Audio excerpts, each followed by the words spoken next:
Chapter 1354. Who am I? Where did I come from? Where am I going? In his dizziness, Gavin Raid naturally thought of the legendary 3 questions of philosophy. Suddenly, a thunderous roar sounded in the turbid air. Gavin Rad, don't just stand there. Attack Si Thun's stomach wall with all your might. With that, Duque slapped the back of Gavin Rad's head as if trying to wake him up. But Gavin Rad felt even more dizzy. Boss, why do I feel like you were the one who hit me hard just now? Gavin Rad recalled as he slashed at the stomach wall next to him with the wind sword and added a hammer of wrath. How is that possible? Duque argued. It was you who didn't dodge Si Thun's tentacle before coming down. There are tentacles in the stomach too? Yes. I just destroyed one. How can we understand the physiological structure of a true god-level monster? Dr. Du said confidently. I've read a lot of books, I won't lie to you. Who was the first to come down? Sally Whitemane. She couldn't take it and left. Duque was telling the truth. In this life, Si Thun's stomach structure was different from that in the game. It was a very interesting stomach part. It was a thing the size of a stool and looked like a meatball. As long as one gave that thing a hard punch, Si Thun's stomach would twitch violently and vomit out the person who beat the meatball. I see. Gavin Rad sighed. Don't think too much. The time in the stomach is limited. Go all out. As Duque spoke, he squeezed his magic circuit and released as much magic power as possible, bombarding any tentacle that dared to emerge from Si Thun's stomach. On the outside, Duque was an awesome demigod. Although Duque could last longer than mortals in Si Thun's stomach and used an ice shield to resist the corrosion of the natural elements, the magic net was cut off. Duque could only rely on his magic circuit, which was far superior to a Breaking Dawn mage but far inferior to a true god, to produce magic power. Soon when the Ox-Head Chief Kane fell down, Duque couldn't hold on any longer. He had no choice. He had wasted too much time trying to save Sally. Before Duque left, he left behind a magic orb. As long as it was not destroyed, the ice elements released from it could at least act as a shield and air filter, allowing the people inside to last longer. Blarg. Under the violent attack of the tender flesh, Si Thun also vomited Duque out. After watching Duque leave, Gavin Rad heaved a heavy sigh and muttered to himself, "Damn, luckily I was smart enough to pretend to forget. Otherwise I might have been killed this time." What? Kane turned around abruptly. "Oh, I'm fine." Gavin Rad decided to keep this matter to himself. The incident in his stomach was destined to be an episode that no one would ever mention again. On the other side, Sal was surprised to see Duque bounce out of Si Thun's incense burner body as if he had jumped out of a stone. "Duque, you were just swallowed." No wonder the great chief was shocked. When Duque wasn't around, the songs and dances were still being sung and danced. No, it should be said that under the control of several elemental emissaries, more epic weapons were smashed out. Now there were almost no small tentacles on the scene, whether it was claws or eyeball tentacles. Basically, as soon as the small tentacles came out, they were instantly killed by the weapons thrown out by the Wheel of Victory system. The mortal heroes were able to focus more on dealing with the giant claws and eyeball tentacles. In theory, the scales of victory should be tilted towards the allied forces. But this was not the case. Because in the outer circle of the battlefield, a terrifying fog of death had accumulated. They couldn't figure out what it was, but they could confirm that it wasn't just pure elemental damage. It was more like a combination of crazy will and some kind of terrifying curse. Nozdormu, who was the most unafraid of death, swept his tail made of sand in. It was fine if his tail suddenly broke midway. At first, the broken tail was like a broken lizard's tail, twisting and jumping on its own. After a few breaths, it turned into a sand monster the size of a minotaur with an unknown number of limbs. A kind of chaotic will and power that had never been seen before forcibly took away Nozdormu's control of the sand, which then mutated and created a new unknown type of monster. These monsters were extremely fierce. They fiercely rushed forward and attacked the Alliance and Horde powerhouses. In just one encounter, 2 of the forgotten powerhouses were directly killed, and even their corpses were devoured. Even a strong person like Orgrim's left arm was broken. Fortunately, the undead didn't feel pain. After using dark healing, he could barely move his left arm.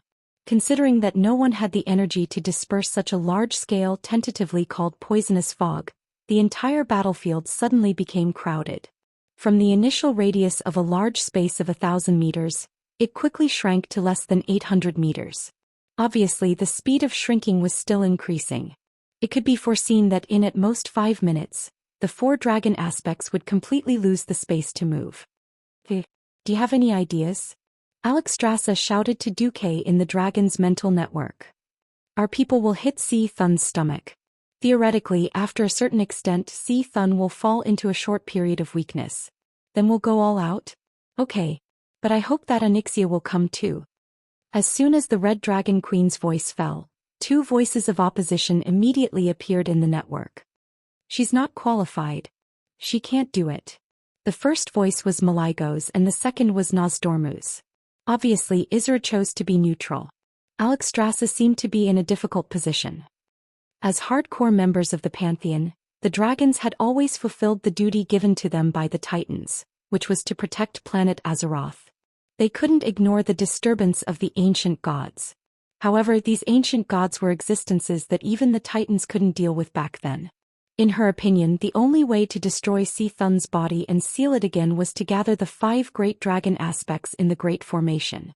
Now that Malaiko's was holding them back, Xianxia could tell at a glance that she didn't have the will and confidence. Alexstrasza felt a headache coming on.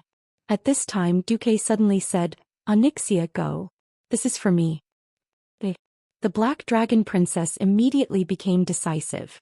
It wasn't an order not being forced. Duque's words "for me" could make this once cunning black dragon become brave? The Red Dragon Queen glanced at Duque with curiosity. Malaiko's didn't let it go. "You'll replenish the insufficient energy?" "Yes. I'll replenish it." Chapter 1355. This is the dragon race's secret. Malaiko's voice in the spiritual network was as firm as stone. "I'm only responsible for providing energy. As for how it's used, that's Xianxia's business." That was what Duque said. In fact, for a guy of Duque's level, just from the changes in energy transmission and observing the dragon race's magic array, he could see many things. Not to mention that Duque had a killer weapon, the System Elf. Now the dragon race had fallen into a vicious circle. If they wanted to exert the greatest power, they had to use the black dragons who had once betrayed them. Only by joining the Guardians of the Earth could the Pentashade dragon race be considered complete and exert the power of various high-end magic arrays to the extreme. Here came the main point. Ever since Nethario, the Wing of Death, was tempted by the ancient god N'Zoth, the entire black dragon race had become the target of corrosion. Even every young dragon that had just hatched from the dragon egg would be affected by the ancient god. Xianxia was the only exception. Although she was also born after the fall of Deathwing, firstly she was a direct descendant of Nethario, so her vitality and will were stronger. Secondly, she was subdued by Duque when she was on the brink of death at 1% HP. In that extreme situation, even N'Zoth had given up on her. In the end, Duque picked up a big bargain and got rid of N'Zoth's will and soul corrosion hidden in her. During Alexstrasza's visit, she had even touched Xianxia herself to confirm this. It could be said that Xianxia was now the only black dragon that the Dragon Sleeping Temple could ally with, and the only black dragon that was qualified to be allied with. By the way, a certain black dragon prince who was also quite famous in history was still just an egg. Oh, maybe not even an egg.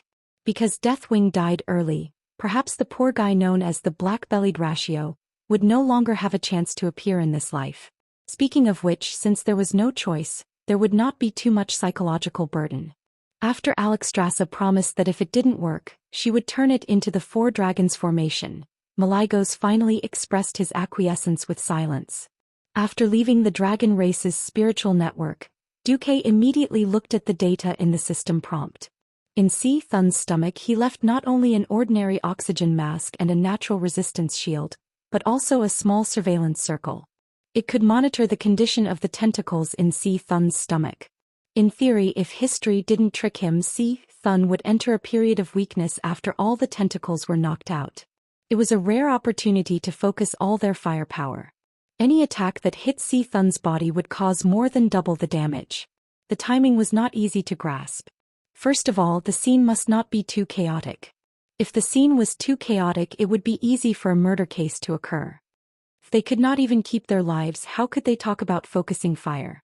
Secondly, It was to pick a time when Si Thun's previous batch of giant tentacles had been killed and the new giant tentacles had yet to appear.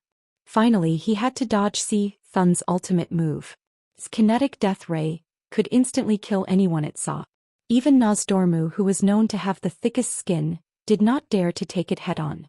Almost at the same second that Duque finished thinking, most people suddenly heard Si Thun's murmur. "You will die. Your heart is about to explode." This evil god's voice went straight to the heart, and almost every mortal hero was in a trance. The warriors and paladins in heavy armor were fine. They were not fast to begin with. For rogues who were most concerned about speed, this was simply fatal. Just then, a giant eye tentacle broke through the ground and rose from the ground with a crackling sound. As rogues, they needed to find a way to break the giant eye tentacles. Eye beam. This kind of chain lightning ray would constantly jump on everyone's body. Every time it jumped, the damage would double. Basically, the third person would die. This state of confusion immediately caused the team to lose members. 3 melee players actually chose the same target. All of this could have been avoided. At most, the moment they discovered it, the 2 furthest would just roll away. However, the ancient god's mental attack directly caused everyone to enter a state of soul paralysis. At that moment, Gavinrad's face turned pale and he immediately activated his invincibility. Vanessa, who was the second to be attacked, immediately activated her shadow cloak.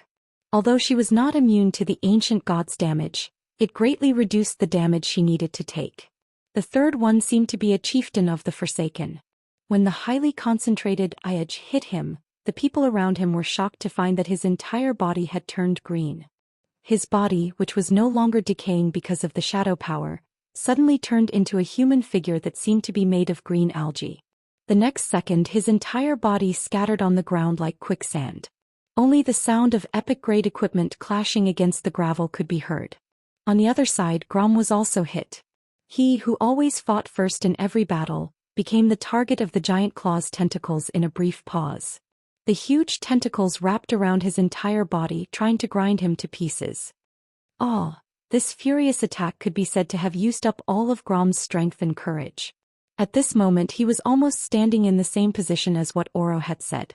If the giant claw's tentacles were a few centimeters deeper, Orgrimmar would lose a living legend the next day. Tentacles were soft structures and did not have joints, but because the giant claw's tentacles had a hard claw-like structure, it had joint-like joints. Grom was betting on whether there were strong muscles there.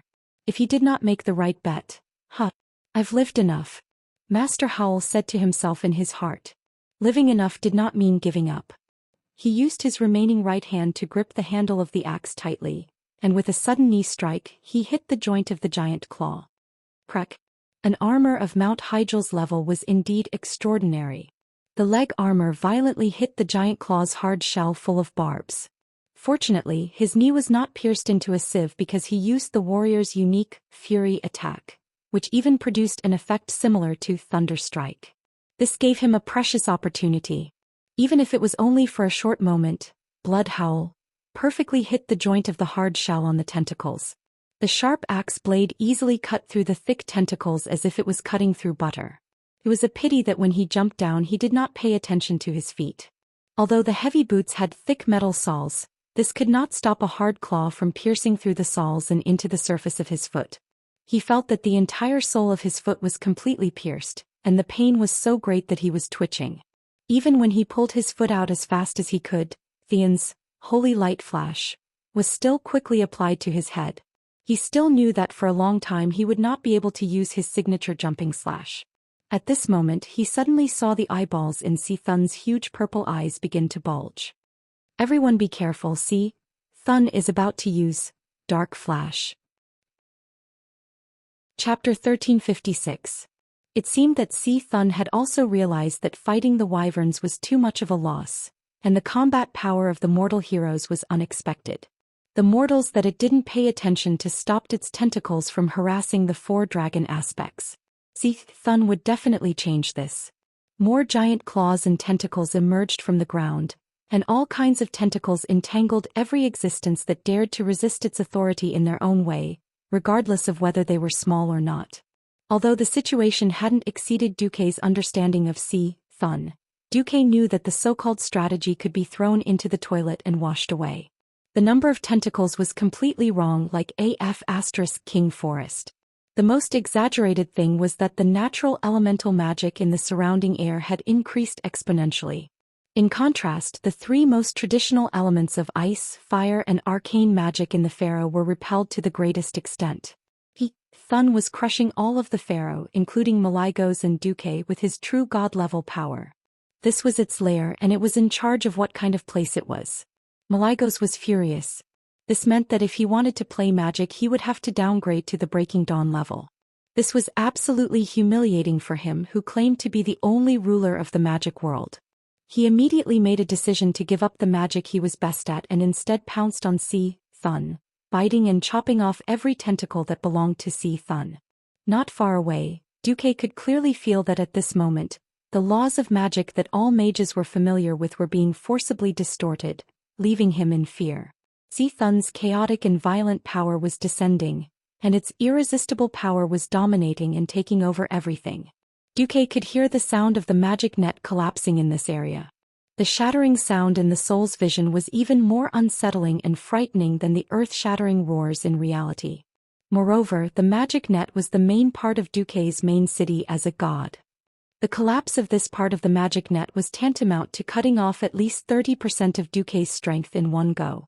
Thun was very shrewd. Duque's face fell. A dragon aspect was still a dragon without magic. He was a demigod of magic who had ascended as a human. Could he really transform into the white-robed sword Saint Gandalf and stab him with the spiral sword? In the past, Duque had backstabbed so many strong enemies, and it was always successful because most of those enemies had something like the heart, a so-called vital point. Thun, the monster evil god, didn't have such a thing. The only way to kill it was to forcefully cut off its life force and beat it into a pile of shit. Duque's spiral sword was really not useful here. There was no such thing as an absolutely powerful profession in this world. Since his mystic level was suppressed, Duque had to find another way out. Master. What should we do? Please give us your instructions. Duque and the other elemental emissaries anxiously asked Duque through the soul connection. They were existences that used the elements as their life forms. If they lost the supply of elemental magic power, not only would their strength be greatly reduced, but they would also face the risk of their souls being annihilated. Duque said, "All of you return to the weave outside. Inject as much magic power as you can into my body before the weave here collapses. Take care." Alonce's Fail seemed to want to persuade Duque, but in the end he could only say these two words. In the center of his field of vision, the huge eye of Thun was swelling more and more. The system prompt, "A high-energy attack is about to strike," was flashing non-stop. Everyone could see that dark flash was about to be released. Because there were too many tentacles, the scene was very chaotic. There were still people fighting the most threatening eyeball tentacles, but there were at least 3 more giant claw tentacles with stronger life force near the eye of Thun. The cruel giant claw tentacles twitched instinctively, attacking every living thing that passed by, and hitting something similar to the warrior profession's tendon break. This was a skill with a strong deceleration effect. In front of the world-destroying dark flash, this was undoubtedly the most vicious curse of death. They couldn't run, because they would have to watch helplessly as the crimson light that symbolized death swallowed them up. It wasn't just one person who was hit, but a total of 7. Magni could rely on Avatar, and Theon could use his invincibility to get rid of this damn debuff, but the remaining 5 couldn't escape no matter what. Ox Chief Cain, Grandpa Howl, Hadron Brightwing, Benedict and Thrall, Dark Flash, began to shoot. Death rays as thick as the diameter of its eyeballs surged out and hit the ground heavily. Countless insects crawled out of the gravel-filled ground and fled in all directions. Stones of all sizes spun strangely on the ground and danced in fear. Some tiny grains of sand even bounced up from the violent tremors and flew into the air. They first melted into glass under the ultra-high temperature, then turned into terrifying nothingness along with the insects that couldn't escape in time when the crimson destructive rays touched them. Cain's muscles bulged as he roared, trying to use brute force to resist the short-term deceleration effect of tendon break. With a smile on his face, Grom silently took over Magni's position, using his remaining arm to lift the tomahawk and block a giant claw tentacle. However, apart from them, everyone seemed to have accepted their impending fate. No matter what Benedict had in mind at this moment, he was a benevolent elder, continuing his treatment. After realizing that he had no chance to escape, Hadron stopped moving. He stood still and shot arrow after arrow. Thrall didn't act like a great chief at all. Instead, he acted like a pure warrior, madly slashing the tentacles in front of him. That's right. He was an orc first, then a warrior, and finally a great chief. An orc warrior, even if he knew he was going to die, he had to die on the way. No. Many tribal masters let out shrill cries, but their feet didn't stop. They could only instinctively follow the established tactics and run around Thun to avoid the invincible power of Dark Flash. They twisted their heads and stared at where Thrall was. For a moment, Woken's heart stopped beating. As Thrall's chief advisor, as a firm supporter of the tribe, Woken never hesitated to use the greatest malice to suspect and speculate on those who were against the tribe or once had a grudge against the tribe. Now what he was most worried about had happened. In front of him was a great opportunity for the Alliance to weaken the tribe. This was a coalition army formed to fight against the ancient evil gods, and it was also a war where the weak gathered to challenge the strong. If there were any casualties in such a difficult battle, it would be normal. Chapter 1357. The strength of the Alliance and the Horde was already disproportionate. Wajin couldn't imagine how much cohesion the Horde would have if they lost Grom, Kane and Sal. Maybe the Horde would not be destroyed, and maybe there would be new Horde heroes to lead the Horde. In any case, the decline of the Horde would be inevitable. If there was another big incident like the attack of the Swarm, maybe the Horde would have to join the Alliance again. The orcs in the old Horde had to wear slave collars because they were defeated. This time, the warriors of the Horde might have to wear slave collars themselves because they begged for the reproduction of the race. Perhaps the higher-ups of the Alliance would proclaim that this was an amalgamation of the races. Or perhaps a wise leader like Duke would play down the past grudges and not wear any humiliating marks on the Horde. But to the warriors of the Horde, this decision itself was like a slave collar. Suffocation, terror, uneasiness, all kinds of negative emotions surged into Wajin's heart. Heroes could not be replicated. If Duke really had a way to not use it, Wajin didn't dare to imagine it anymore.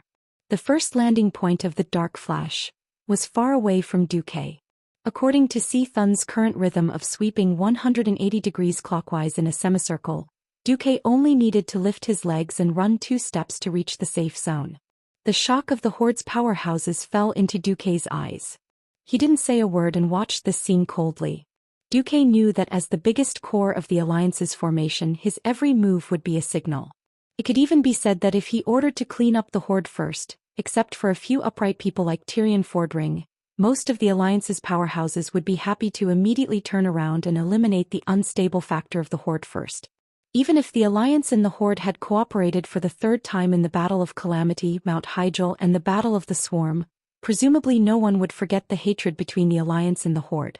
Even if it was a tragedy caused by drinking demon blood by mistake and maliciously led by people with ill intentions, having a reason to forgive did not mean that it would definitely be forgiven. However, at this moment Duque had a feeling of being in a trance. It was the feeling of standing at the crossroads of history and controlling fate. There had never been such a clear feeling of one person controlling the fate of millions of people from the 2 major forces, or even all the living beings on planet Azeroth. Perhaps it would be more beneficial for the Alliance to let Sal die here and let the tribe become a pile of loose sand. The Alliance that had swallowed up the Horde might be even more focused on fighting against the Burning Legion and the ancient gods. Perhaps this was what Duque as a human should do. However, at this time Duque felt that it was pointless to do so. Wasn't the world of Azeroth exciting precisely because of the war epics written by heroes? Wasn't it precisely because of the strategy of inclusiveness that there were hundreds of races gathered together, regardless of race, occupation, age, or gender? What if he did? Wouldn't that be going against the flow of the world? Duque suddenly laughed because he suddenly remembered his original identity, an insignificant citizen of the Celestial Empire.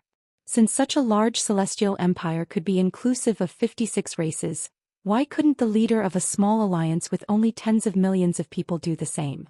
Duque walked towards the safe zone according to the prearranged tactics. For some reason, in the eyes of others, Duque did not take a step back. The power of fairness and love nurtured in Duque's heart seemed to erupt at this moment, forming a towering flag in the illusory spiritual world. Duque made his move. Even though his strength had temporarily fallen to the breaking dawn level because of Si Thun's forceful removal of the weave and other elements, he was still a well-deserved expert here. A longbow made of pure holy light suddenly appeared in his hand. Queen Sylvanas looked at it in surprise because the shape of this bow was the bow she and Duque had used to shoot arrows together when the cataclysm invaded the Well of the Sun. The slender and sharp spiral sword turned into the sharpest arrow and was knocked on the bowstring. Every move of Duque's was very fast, but every ranger, including Queen Sylvanas, felt very awkward when they saw it. After all, Duque did not know how to shoot arrows. He was purely copying Queen Sylvanas' posture when she shot the arrow that day purely from memory. Although it was elegant and efficient for a female elf to use such a posture, if it was a rough man, it would be a little too horrible to look at. The posture was not the main point. The main point was that Duque could actually forcibly grasp the knack of archery through imitation. The bowstring vibrated. The next moment, an arrow suddenly appeared beside the giant claw that Grom and Sar were fighting with. The golden arrow perfectly pierced through the gap in the shell of the giant claw. The golden arrow tore through flesh and blood, and the stinky liquid split the black void like a line, and then turned into a bloody mist. After the golden spiral arrow, or rather the spiral sword, shot through the huge tentacle before the terrifying light of dark flash touched it, it made the smallest 180-degree turn in the air. Then, under the guidance of Duque's power, it flew back along the periphery of Si Thun's body in an arc. The 5 trapped people couldn't help but have a thought. When did the Alliance have a god of archery? Before they could think too much, Queen Sylvanas had personally demonstrated and shot the second arrow. This time, Queen Sylvanas had used all her strength to shoot the arrow, aiming at it. Originally, Queen Sylvanas' attack alone was not enough. At the critical moment, a claw popped out from the Emerald Dream and fiercely added another hit. The giant claw that wrapped around Cain fell 1 second later. Go! Duque's stern voice came from afar. You make it sound so easy. Grom complained, which was rare for him. That's right. How to go? The 5 of them still had at least 3 seconds of broken tendon, but Si Thun's ultimate skill only needed 1 second at most. At this moment, they were pleasantly surprised to find that the ground under their feet had turned into ice. The next moment, the ice suddenly bounced up obliquely. They were like marbles bounced off a spring, and their whole bodies flew out of the safe zone. The powerhouses on both sides caught the 5 who were bounced off. Hadron! Queen Sylvanas shouted. Great Chief. Woken was extremely surprised. Duque's action showed his attitude. Not only would he not give up Hadron and Benedicta's, the 2 seemingly second-tier heroes in the Alliance, but he even intended to save Sar, the 3 core figures of the Horde. Not only the Alliance but even the powerhouses of the Horde felt the power of Duque's will. Magni, who passed by Duque, sighed slightly. His nose actually felt sour. Chapter 1358. This was the faith that mortals had towards the light.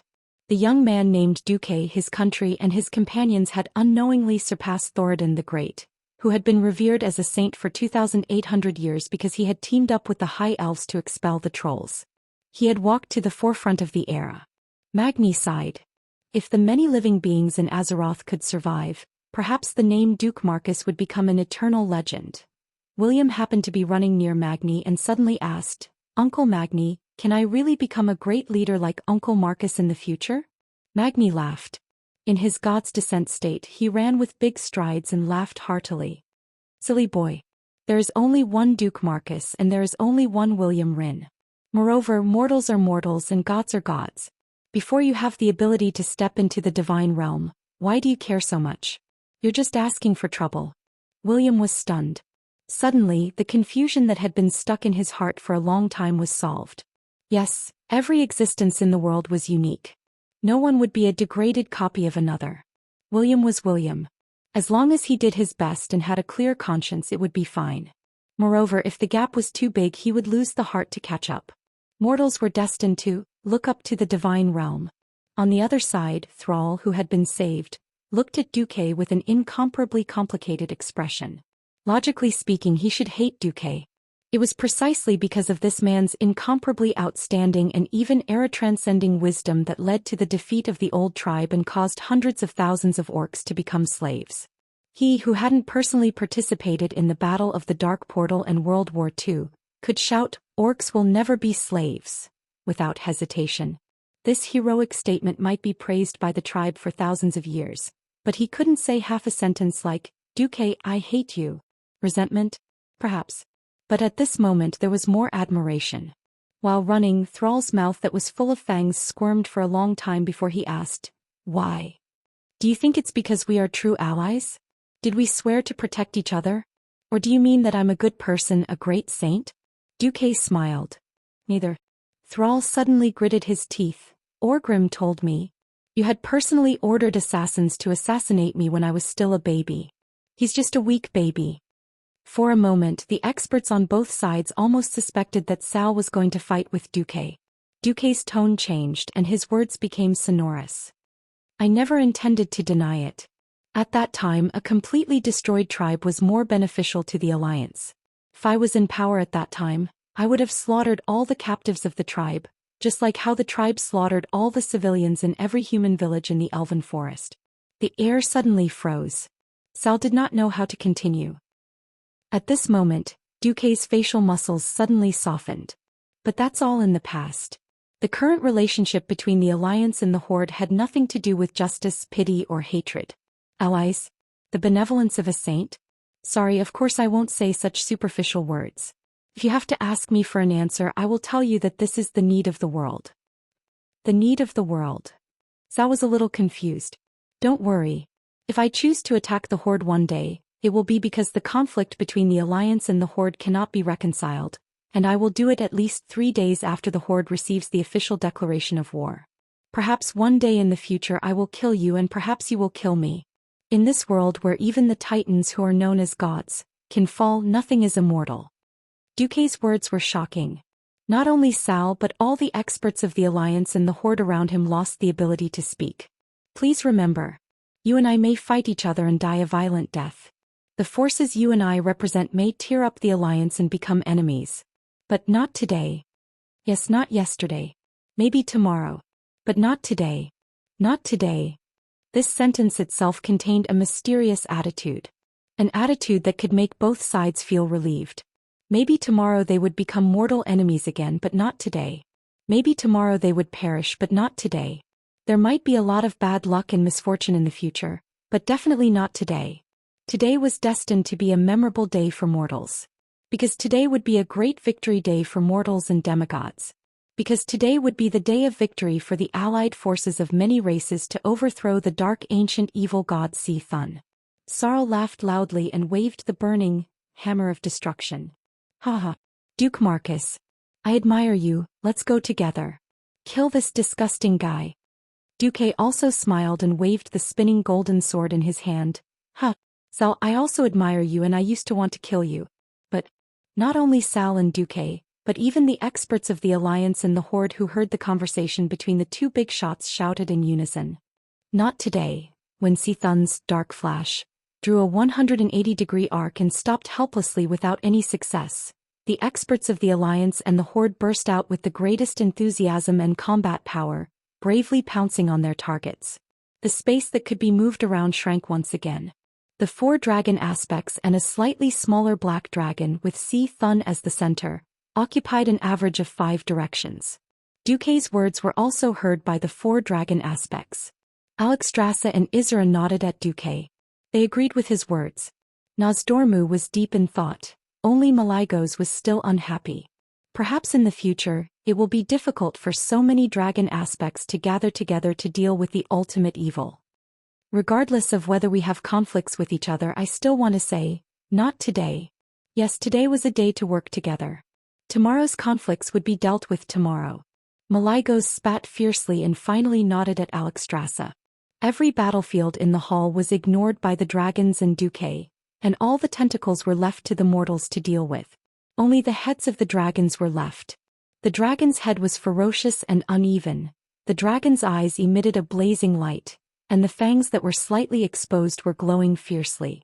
The entire dragon's mental network was dead silent, as if the world had come to a standstill at this moment. It made others hallucinate as if these huge dragons were just sculptures or decorations. All the distracting thoughts eventually returned to nothingness, and the soft breathing sound of the dragons spread like ripples. Unknowingly, every dragon's breath came together. The same frequency, the same weight. Chapter 1359. A bolt of lightning zigzagged across the dark hemispherical space, and the dark void suddenly boiled like porridge. A five-colored spot of light suddenly appeared 100 meters above the eye of Thun.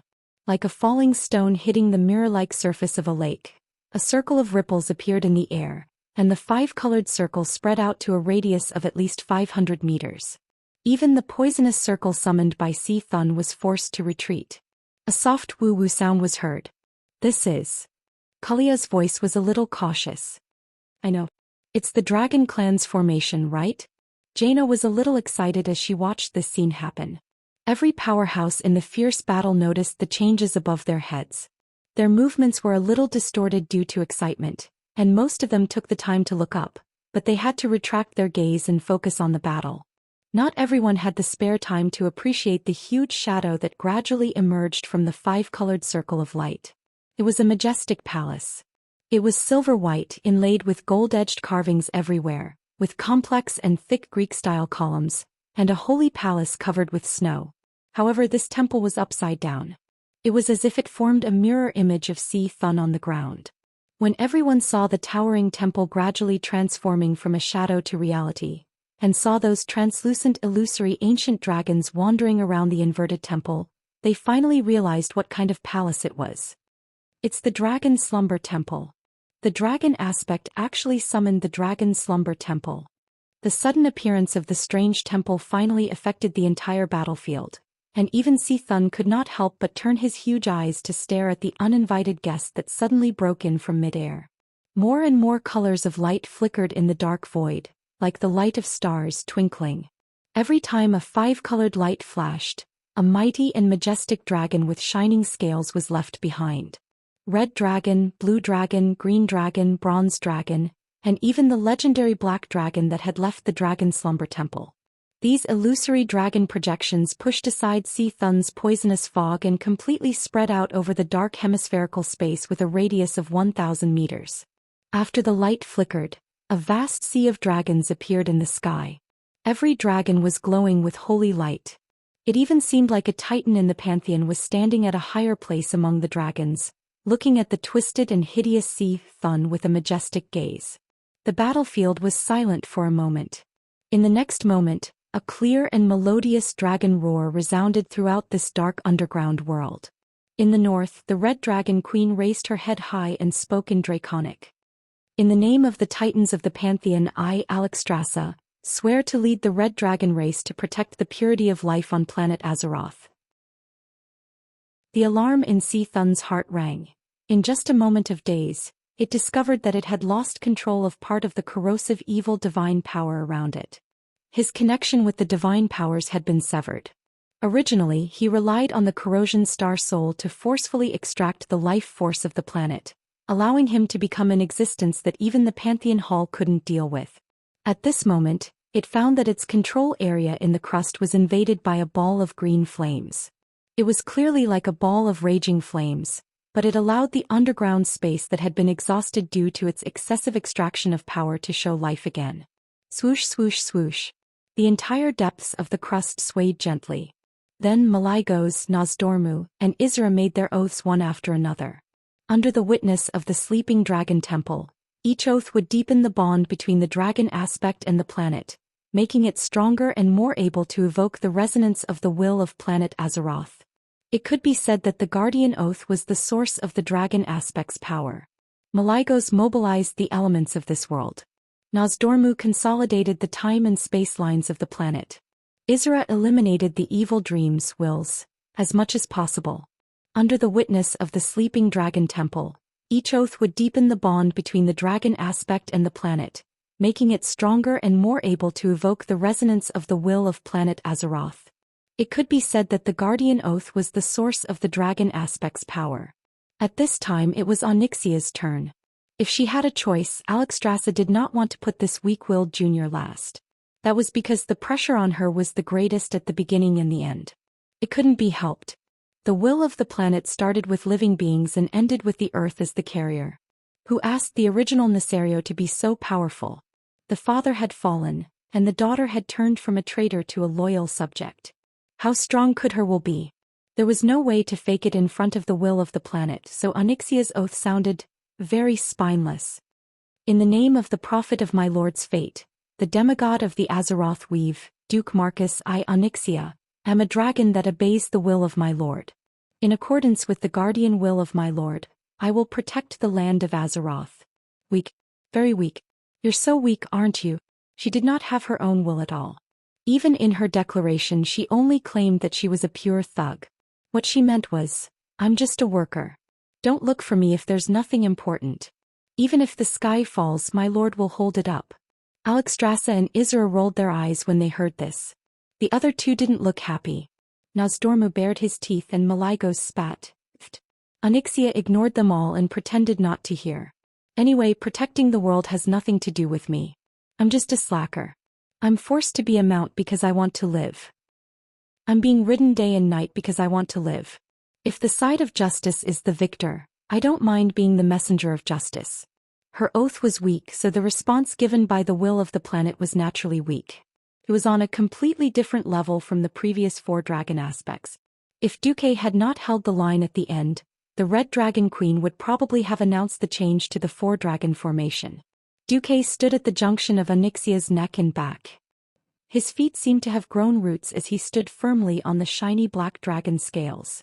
The cloak behind him fluttered even though there was no wind. His tiger lips moved slightly and a clear voice sounded. I, Duke Marcus, hereby swear, I don't care who you are and I don't care what you want to do. Whether it's the Supreme Demon King or the evil ancient god that has taken root on the planet. Since you're in Azeroth, you have to listen to the rules of Azeroth. Or else, or get lost, or die. The simple and violent oath caused the shadows of the entire dragon's slumber temple to buzz. Then the oath became an echo circulating again and again in the vibration of the laws, becoming louder and louder. First, it resounded through the entire Karaj temple, then Silithus, and finally it seemed to shake through the entire planet of Azeroth. Chapter 1360. Critically ill patients squeezed out abscesses, cut off flesh, and even severed limbs in order to find a chance of survival.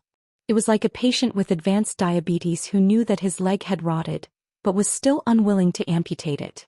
This kind of decision was never an easy thing to make. Ever since the ancient gods corroded planet Azeroth, absorbing nutrients at the cost of the planet's destruction in exchange for their own growth, this beautiful planet seemed to have fallen into an endless cycle. If the planet wanted to be healthy, these ancient gods had to be removed. However, removing the ancient gods also meant that planet Azeroth, which had been deeply corroded by the souls and power of the ancient gods, had a high chance of being destroyed. Even Amunthal, the boss of the Pantheon, could not make the decision to completely destroy the ancient gods. In the end, he used sealing methods to seal the ancient gods, praying that as time passed, there would be a better way to deal with it. The reason why Duque dared to confront Thun so head-on was because he had provided the planet's will with a solution. When Alexstrasza's life force was injected into Thun's territory in the planet's crust, Thun was completely enraged. The ancient gods had been fighting for territory since tens of thousands of years ago, when there were no historical records, until they were sealed during the War of Domination 25,000 years ago. On the land, on the only continent of ancient Kalimdor, the various proxy races were fighting each other. In the depths of the earth, the forces of each other were constantly clashing.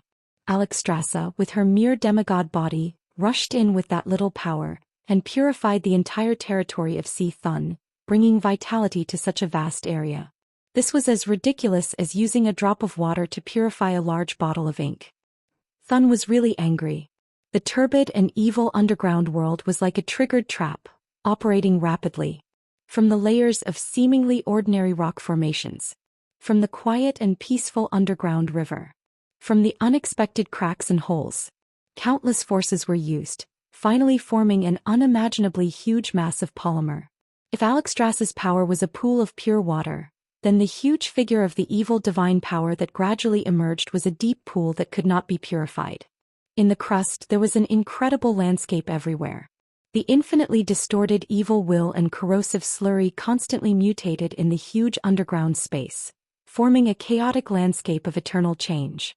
It frantically surrounded and suppressed the wisp of green that dared to shoot into the underground world, destroying the only life aura that dared to invade the underground world in the past 25,000 years. Compared to the monster under the Karaj temple, which was called Si Thun by the Karaj insect people in the insect people language, what the mortal warriors of the Alliance and the Horde saw now was just the tip of the iceberg. At that very moment, in a place deeper than the Earth's crust, in the deepest depths of the Earth, some life seemed to have been awakened.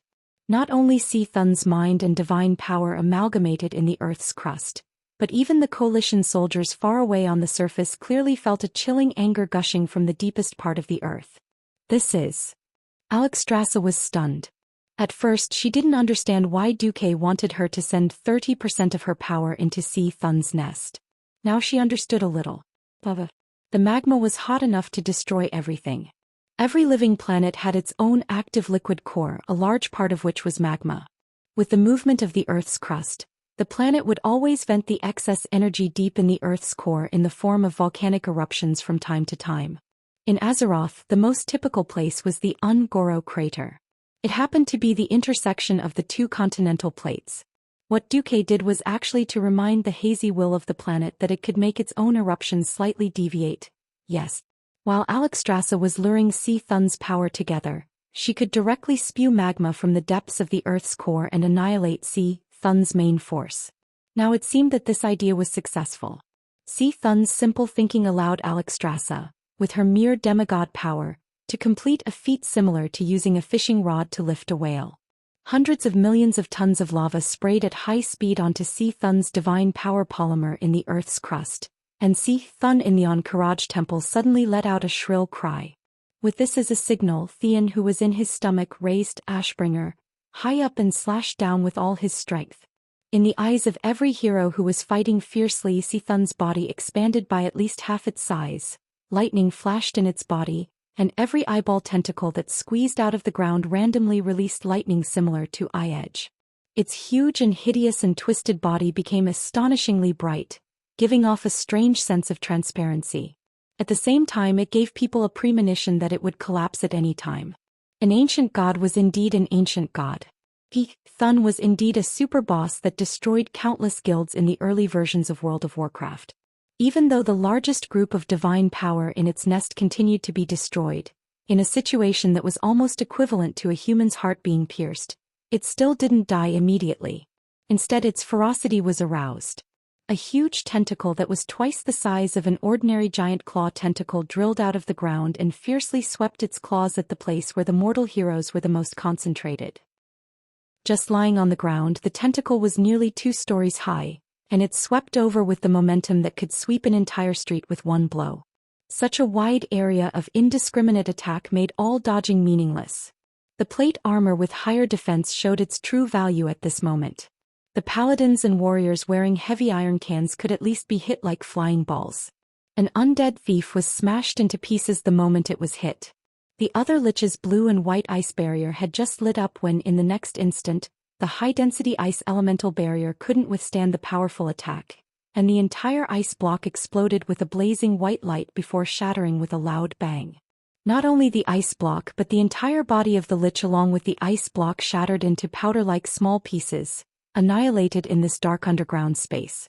But this was the last victim of the Battle of the Karaj temple. It was at this moment that the earth suddenly shook.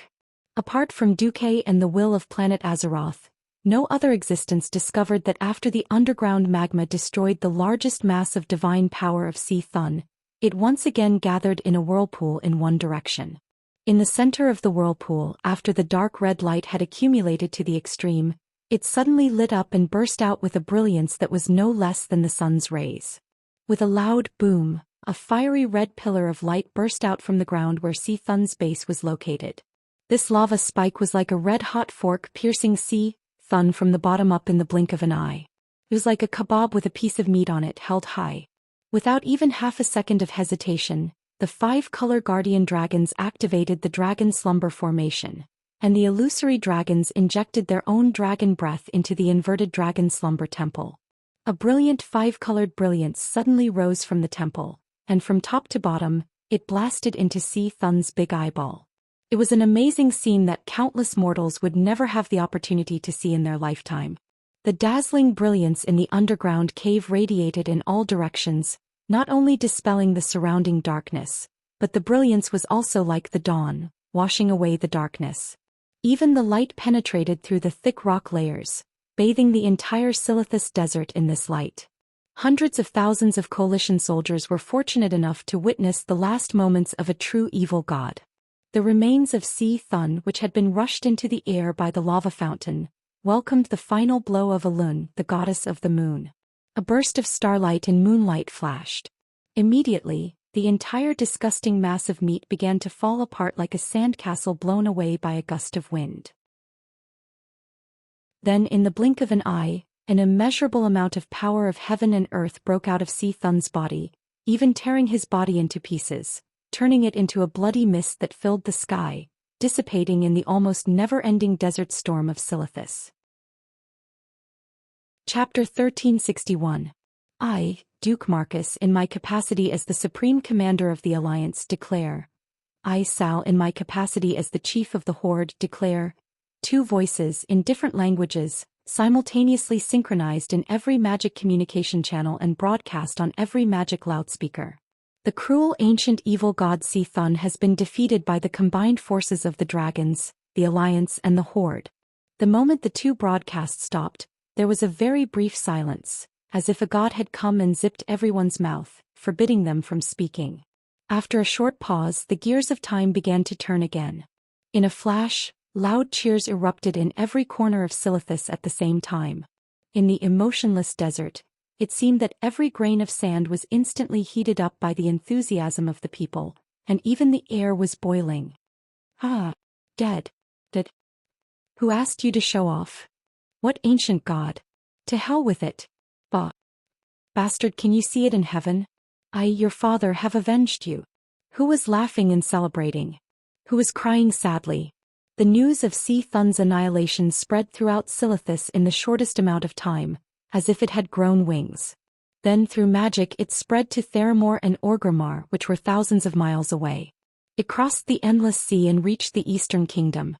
Hundreds of thousands of allied soldiers shouted wildly, their tears and smiles mixed together, but it did not seem out of place at all. The Tauren carried the gnome on his neck as if it was a normal thing. Orcs and humans put their arms around each other's shoulders. Trolls and dwarves looked at each other and danced. All the incredible things before the war happened at this moment. When Duque announced that the war was over and that hundreds of tons of wine would be shipped, the atmosphere reached its peak. Duque had long foreseen the fall of Si Thun, and under the premise of meeting the military needs, he secretly prepared a celebration ceremony. When hundreds of portals opened at the various gathering points of Silithus soldiers, when the tavern attendants were transferred over to push barrels of fine wine through the portals and open the barrels, letting the overflowing aroma of wine spread in all directions, not a single warrior could control himself. Don't push. Don't push. Line up. Even the Alliance tribe has a share. With the Holy Knights maintaining order and millions of gold coins opening the way, Thrall, who saw this scene in the magic mirror, was shocked by Duque's generosity. The scorching lava was erupting more than 10 steps away, but under the cover of the large ice base that Duque had constructed with the frost element, not a single bit of heat was transmitted to him. Instead there was a faint chill giving off a surreal feeling. Sal turned his head. Duque, did you foresee Si Thun's fall long ago? Duque pursed his lips. No. However, I think that at least if we fail and have to wait for death, we can still drink away our sorrows. Humph. I don't believe a single word you're saying now. Duque shrugged. Whether you believe it or not, I believe it myself. He had seen scoundrels before, but he had never seen such a scoundrel. Sal suddenly realized that his cultivation was not enough. Sal scratched his head and was about to say something when Watkins stopped him. As a great chief, once the battle was over, there would be a lot of things to do. At this time, Jaina came over, pulled on Duque's sleeve and said in a voice that sounded like a dream, "Hey, Duque, is Si Thun dead?" Duque raised his head, then twisted his slightly sore neck. Since the beginning of human civilization we have always wanted to kill all the rats and cockroaches, but what happened? Jaina's face suddenly turned a little ugly. This result is terrible. Duque, however, shook his head and smiled. You missed a lot of things. From the point of view of the continuation of life, no existence can completely destroy a divine creature that can reproduce infinitely. Then, from the point of view of the gods, although Thun is not completely finished, it has completely lost its territory and foundation. In all senses, it is no different from being finished. It has already been eliminated from this multi-party game around planet Azeroth. Forget about reviving and coming back, it's still unknown whether the other ancient gods will let it go. Enzoth, Yogg-Saron and the others were not good people. In the eyes of mortals, the defeated Thun had no value other than contributing equipment. In the eyes of the other ancient gods, Thun's remaining chaos divinity and divine spark fragments were the greatest treasure trove. Unfortunately, those things were also toxic to Duque, so he could only let those guys take advantage of them. As the greatest reflection of a god's characteristics, divinity had the deepest level of the god's will imprint, and was definitely the most troublesome.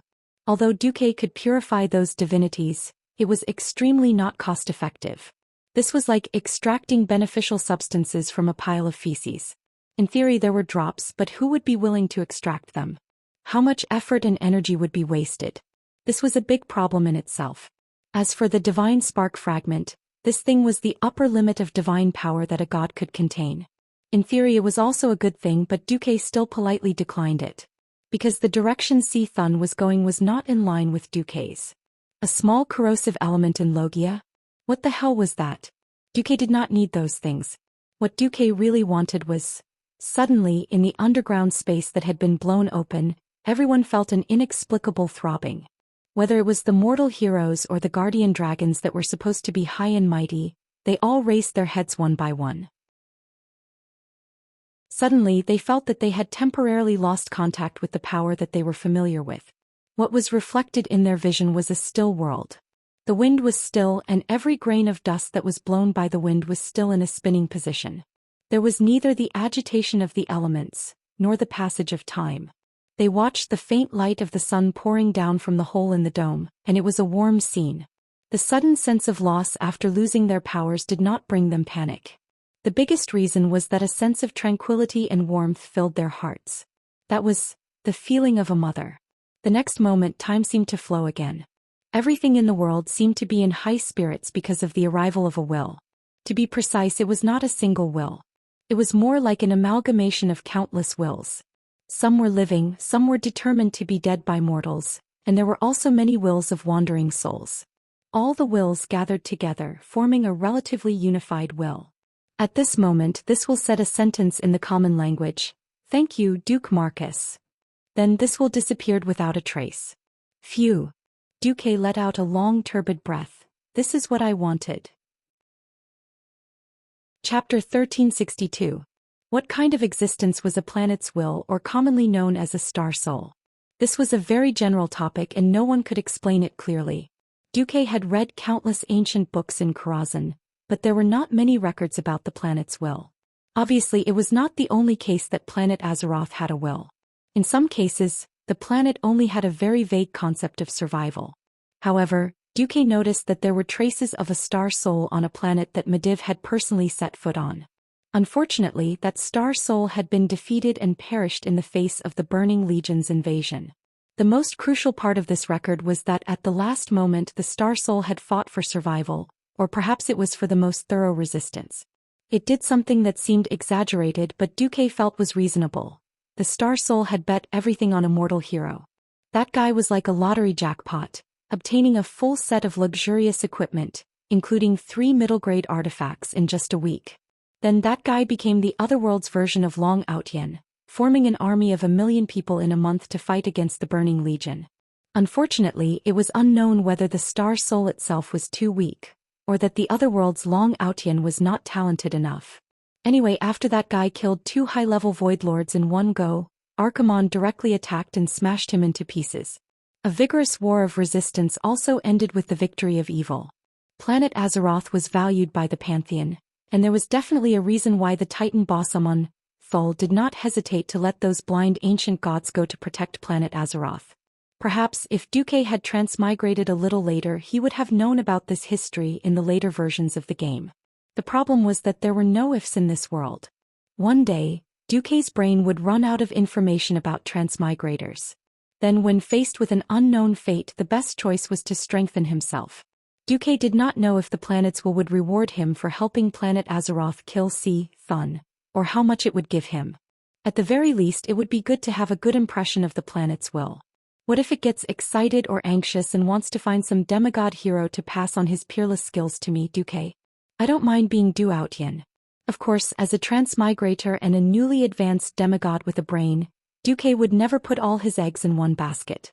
If it really did turn over it would be a complete loss. There was no need to deliberately curry favor with the will of planet Azeroth. It would be good if there were benefits but there was nothing to complain about if there were no benefits. After all, the path of the gods was basically a dark path. Thun and the other ancient gods were so powerful, but didn't they still fall, get sealed and get beaten up? The seemingly omnipotent titans of the Pantheon Palace who claimed to be eternal were also killed to the point where not even their seeds were left. In the original history, the mortal heroes of Azeroth had a final battle with the resurrected Sargeras. It could be foreseen that the resurrected Sargeras would have an almost invincible divine power. This Sargeras would even be at his peak. Blindly focusing on the path of the titans of the Pantheon Palace would not be able to defeat such a Sargeras. Duque pondered for a long time before he figured out a truth.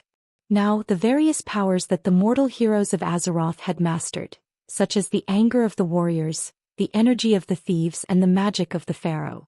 From another perspective, this was also a microcosm of the laws and territories mastered by the higher-level masters. Perhaps the two of them had always been one. Taking the Burning Legion as an example, they basically deduced the power of shadow and fire from dark energy.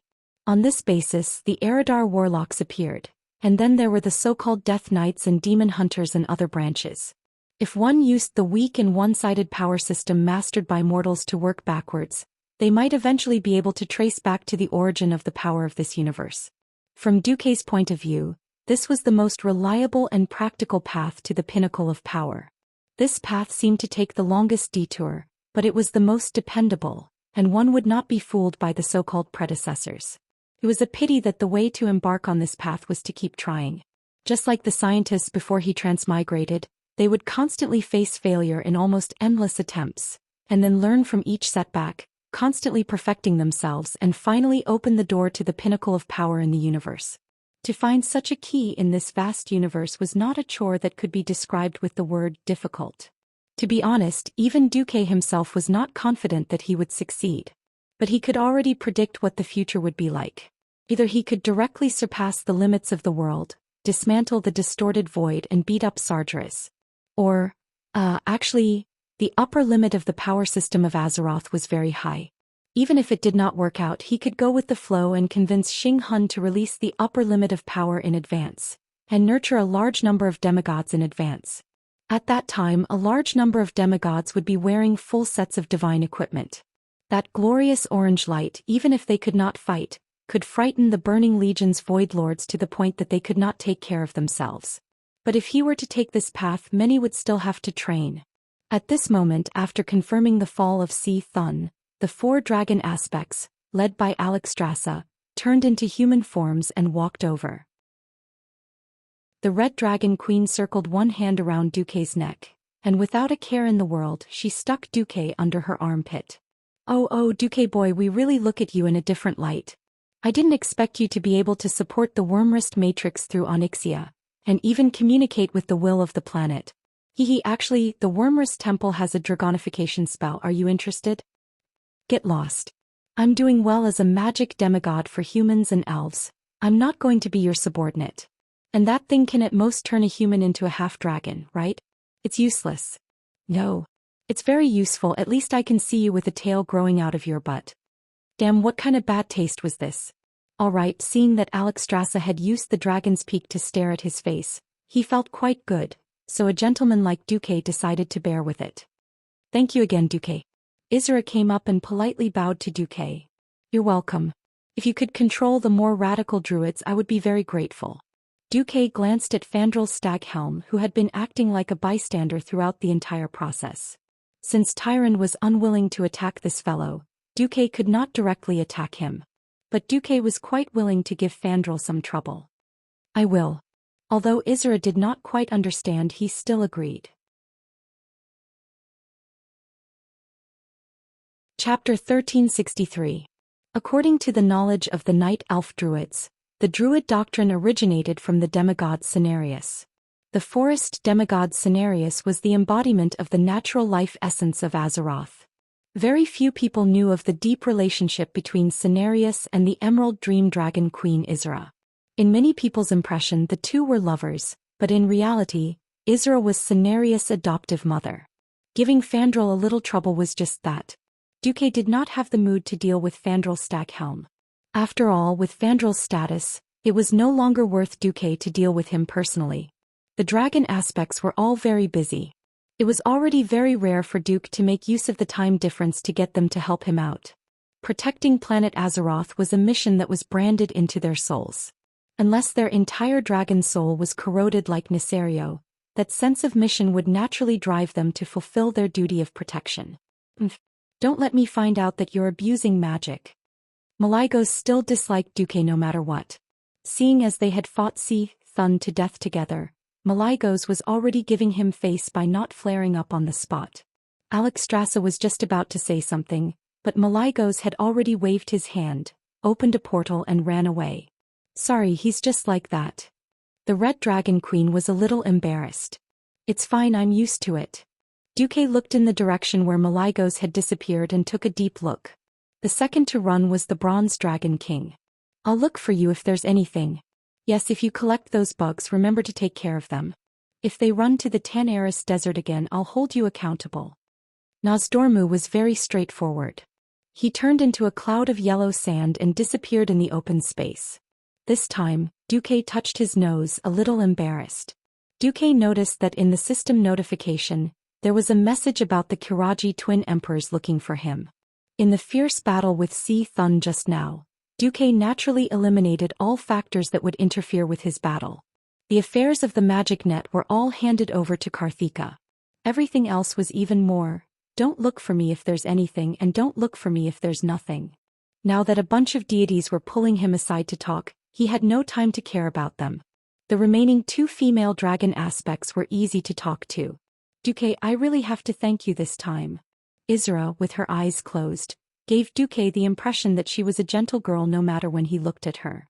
Of course, in reality, Isra wasn't that weak. Duque suddenly thought of something. It was a scene that should have happened in history but did not happen in this world. That's right. What's up with the four guardians of the Emerald Dream, Laythorn, Amelise, Taylor and Isidri recently? Duque seemed to mention something that made no sense. Isra tilted his head and showed a curious expression. That's strange. You have almost no contact with druids and you don't know anything about the Emerald Dream. How did you know the name of my guardian? How did he know? Wasn't it because I had cleared them 10,000 times when I was playing the game? 10,000 times. Back then I was shameless enough to have my members set their alarm clocks and open 4 Smurf accounts in Grey Valley, Twilight Forest, Feralas and the Hinterlands, waiting for these 4 green dragon bosses to appear. Duque rubbed his eyebrows. As expected, there had been a large deviation in the history of this world. Normally, before Ankh-Karaj opened the door, these 4 green dragons that were originally the guardians of the Emerald Dream should have been corrupted by the power of darkness and fallen into madness. But now for some reason there was no news of them at all. Although the shameless Duque had forgotten about these second-rate green dragons, he didn't mind spoiling it. Isra, actually, when I returned from the ancient war 10,000 years ago, I peeked into many scenes of the future. One of them was before Ankh-Karaj opened the door. Your 4 guardians were corrupted by the power of the army and the King of Nightmares. Isra's face instantly became transparent. This wasn't an exaggeration. She had really moved her soul and body to another dimension. Alexstrasza panicked. Why didn't you say so earlier? Duque looked like he was in pain. Anyone who casually reveals the pulse of fate will suffer the backlash of fate. Many powers in the world were equivalent. Although the dragon aspects which were created by the Titans were very powerful, their power actually came from the planet of Azeroth itself. As a reward for protecting the planet and abiding by their oath, They had that basically unnatural ability and could replenish their energy from the planet. Duque's words really made Alexstrasza speechless. In a sense, Duque couldn't spoil it directly, but he could prepare in advance. This was already very good to everyone. The Emerald Dream was very huge. When not in battle, the dragons were more solitary in nature and had a habit of sleeping. This meant that Izura and the other green dragons were more like a queen and a vassal. They wouldn't interact unless there was something important. Not seeing each other for decades or even centuries was not a big deal. If Duque didn't mention it, Izura wouldn't even think of looking at her subordinates. After a few seconds, the human form of Izura became solid again. Thank you. Something really happened to those guys. Izura's expression was solemn. How is it? Is it serious? Alexstrasza was very nervous. It's quite serious. Fortunately, it doesn't seem to be beyond repair. Izura lightly bowed to Duque like a lady. I'm sorry. Although I wanted to talk more with you, it seems that I have to leave now. Go ahead. Duque nodded. Leave the void battlefield to us. Her big sister patted her chest. If I'm not here. Izura was a little hesitant. What? Don't we still have 4 guardian dragons? Alexstrasza directly grabbed Xianxia, who was trying to retreat, like an eagle grabbing a chick. Mistress, I've bled for you, I've blocked a knife for you, I've been your mount, you can't ignore me like this. Xianxia's plaintive voice was truly frightening and could make anyone who heard it cry. If one didn't know the reason, they would really think that Duque was some scumbag who played with a girl's body and mind and then heartlessly abandoned her. Damn it. I'm asking you to be a guardian dragon for a while, not to die. Duque flew up without hesitation and kicked Xianxia away. Yo, little female dragon, I think you still need to be taught a lesson. In the Pentashade dragon tribe, no one dares to ignore me. That wasn't a request just now, it was an order. No. Chapter 1364. My dear Xianxia, although I would like to play dragon taming with you when I have time, I cannot disobey the king's orders. Have a safe journey, dear. Duque heartlessly waved goodbye, which made Xianxia break down. She asked directly through the soul connection. That tearful voice would break even the most cold-hearted person's heart. Master, my dear master, are you really so heartless? After I became your mount, I have never rebelled. I have always done my best to complete the tasks you give me. For so long, even if I don't have any merits, I have worked hard.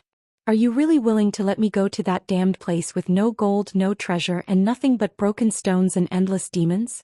Am I just a thug and a plaything that you can throw away when you are tired of playing with me? As Xianxia struggled, she revealed the Dragon's Valley, intentionally or unintentionally. Duque swallowed his saliva and said slowly through the soul connection, when you come back, you will see a dragon bed made of pure gold and karazhan, specially made for you to sleep on.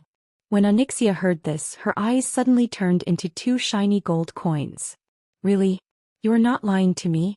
I don't want a human-sized toy. I want one that I can sleep on in my dragon form. This is your master's promise, Duque said heroically. Xianxia bit her red lips. Alright, if you really do it after I come back, I am willing to add one more item to the dragon taming list. You can decide the specifics. It's a deal. Deal. Alexstrasza naturally had no way of knowing the soul communication between this master and servant, nor did she know what kind of dirty deal they had reached. She only knew that this evil little female dragon who had no interest in guarding the Dragon Sleep Temple, suddenly glowed, gave up struggling and was willing to work for her. Well, no matter what, this was a good thing. She glanced at Duque and Duque gave her an okay gesture. Blinking, the Red Dragon Queen was still a little worried. You didn't pay a terrible price, did you? No. Xianxia is my most loyal mount. A little reward is only right. Besides, it won't hinder me in any way. Good. Alexstrasza would never know how shameless a transmigrator could be. Golden dragon bed? Duque wouldn't go out of his way to do something so valiant and arrogant. But Duque was going to open a bank. That's right. After Duque had devoted himself to farming for 22 years, the resources of the Alliance had reached an extremely abundant level. As a result, there were more and more economic problems, the biggest of which was currency transactions. In the past, even before the formation of the Alliance, every country used the Arajuo gold coin as a unified currency. Gold characters were very expensive. Everyone agreed that they were very valuable. seemed to be all right. In the past, buying a top-notch warhorse would only cost a few gold coins. Now that the Alliance was playing with high technology when large-scale military products like steam tanks came out, the cost could easily be thousands of gold coins, or even tens of thousands or millions of gold coins. With such a shocking cost, using gold coins to trade was simply asking for death. The Alliance had already begun to use gold notes to replace gold coins, but the merchants didn't approve of it. Duque had already decided to issue paper money. To give paper money value apart from the best security measures, there had to be enough collateral. As a transmigrator, the easiest thing to think of was a gold standard with gold as the core. In the early American economic system before transmigration, paper money could be issued with as much gold as there was gold. Therefore, the key to issuing paper money was that there had to be enough gold in the Alliance. This gold couldn't be touched. Before Xianxia returned, Duque would specially send people to guard it. When she returned, so what if it became a bed for her to sleep on? He could even say that the Alliance had specially found a demigod dragon to guard the gold. Duque wasn't worried at all that Xianxia would be corrupted. Giant dragons all had serious hoarding habits. They would hide all the valuable treasures in their lair and not give them to anyone. Otherwise, why would so many brave warriors slay dragons since ancient times? It was very simple. To get rich. The gold bars were all collateral anyway, and Duque wouldn't take them out for cash. It didn't matter at all. Moreover, from the beginning to the end, Duque had never once said, "I will give you all the gold." As for the security and exchange of paper money, that was even simpler. As a demigod of the weave, Duque himself had the most profound magic in the world. He could design a barcode on the paper money. As long as a simple money detector was placed in a place where the weave could reach, it would immediately be able to identify the authenticity of any paper money. If anyone dared to counterfeit it, the weave would immediately send them back.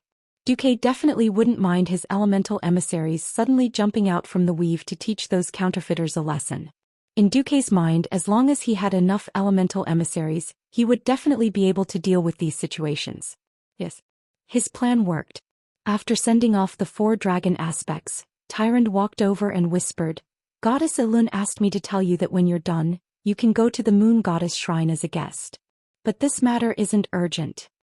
Yes. The gods' business was with the gods and the mortals' business was with the mortals. After sending off those high-ranking guys, Thrall could finally come over. He brought Wuxia, Magni and William over. "Are you satisfied with the loot this time?"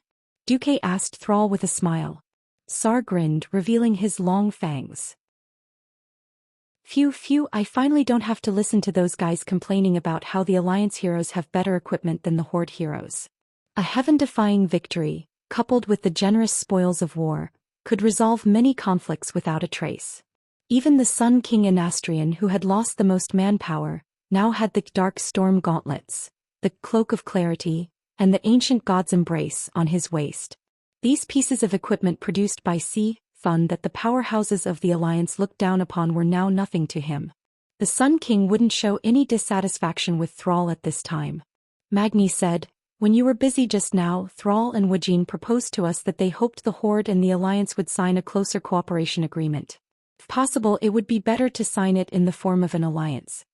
After Magni finished speaking, Thrall and Wuxia's uneasy expressions said everything. At this time, the strength of the Alliance and the Horde was not equal. To some extent, this was an alliance request that was not based on strength but purely based on feelings. A majestic lion would never try to make an antelope its ally. No leader in their right mind would have agreed to it under such circumstances. Unexpectedly, Duke nodded, "It's not a big problem. As for the specific details, let the people below discuss it." Chapter 1365. With regards to Duque's straightforward agreement, not only did the Horde feel incredulous, but even William felt that it was a little too easy for the Horde. William would never forget how his father had died. He hadn't died during the terrifying evacuation of Stormwind City, nor had he died in the cruel second battle of the Dark Portal. In fact, he had fought on the front lines time and time again without suffering any injuries. Yet he had died in an assassination attempt by the orcs. As someone who had experienced the first and second battle of the Dark Portal, Duque should have hated the orcs the most. Why had Duque agreed? Was it too hasty? Or was it purely emotional? William didn't speak. He was a king and a strong man. However, when placed in the entire alliance, he was lacking in terms of strength, experience, knowledge, and judgment.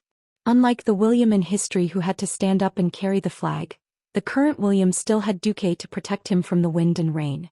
Perhaps his growth would be slower, but compared to the short-tempered and violent William who had been dominated by the ghost wolf for a long time, he would make fewer mistakes and grow more steadily.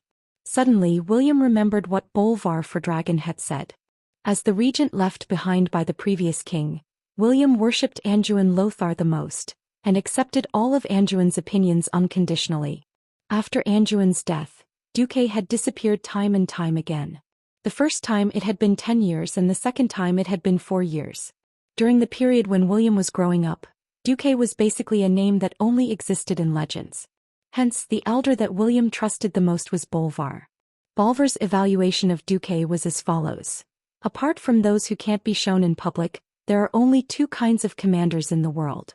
One is the one who uses all the resources at hand to achieve victory, and the other is the one who obtains all the resources needed to achieve victory before the battle begins. The so-called battle is just a formality. Obviously, Duque is the latter.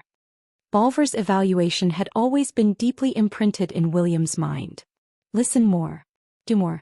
He could ask, but he could not make things difficult for Duque. Because when Duque does things, there's always something that ordinary people like us can't understand. And every time he'll prove that he's right. This was Bolvar's most important advice. Hence, William stood at the side and listened quietly like an obedient junior. Duque's promise made Sal and Wajin overjoyed. Thank you, Duke Marcus. Although I can't say that a human is the best friend of an orc, I have to say that you are the most trustworthy human in the tribe.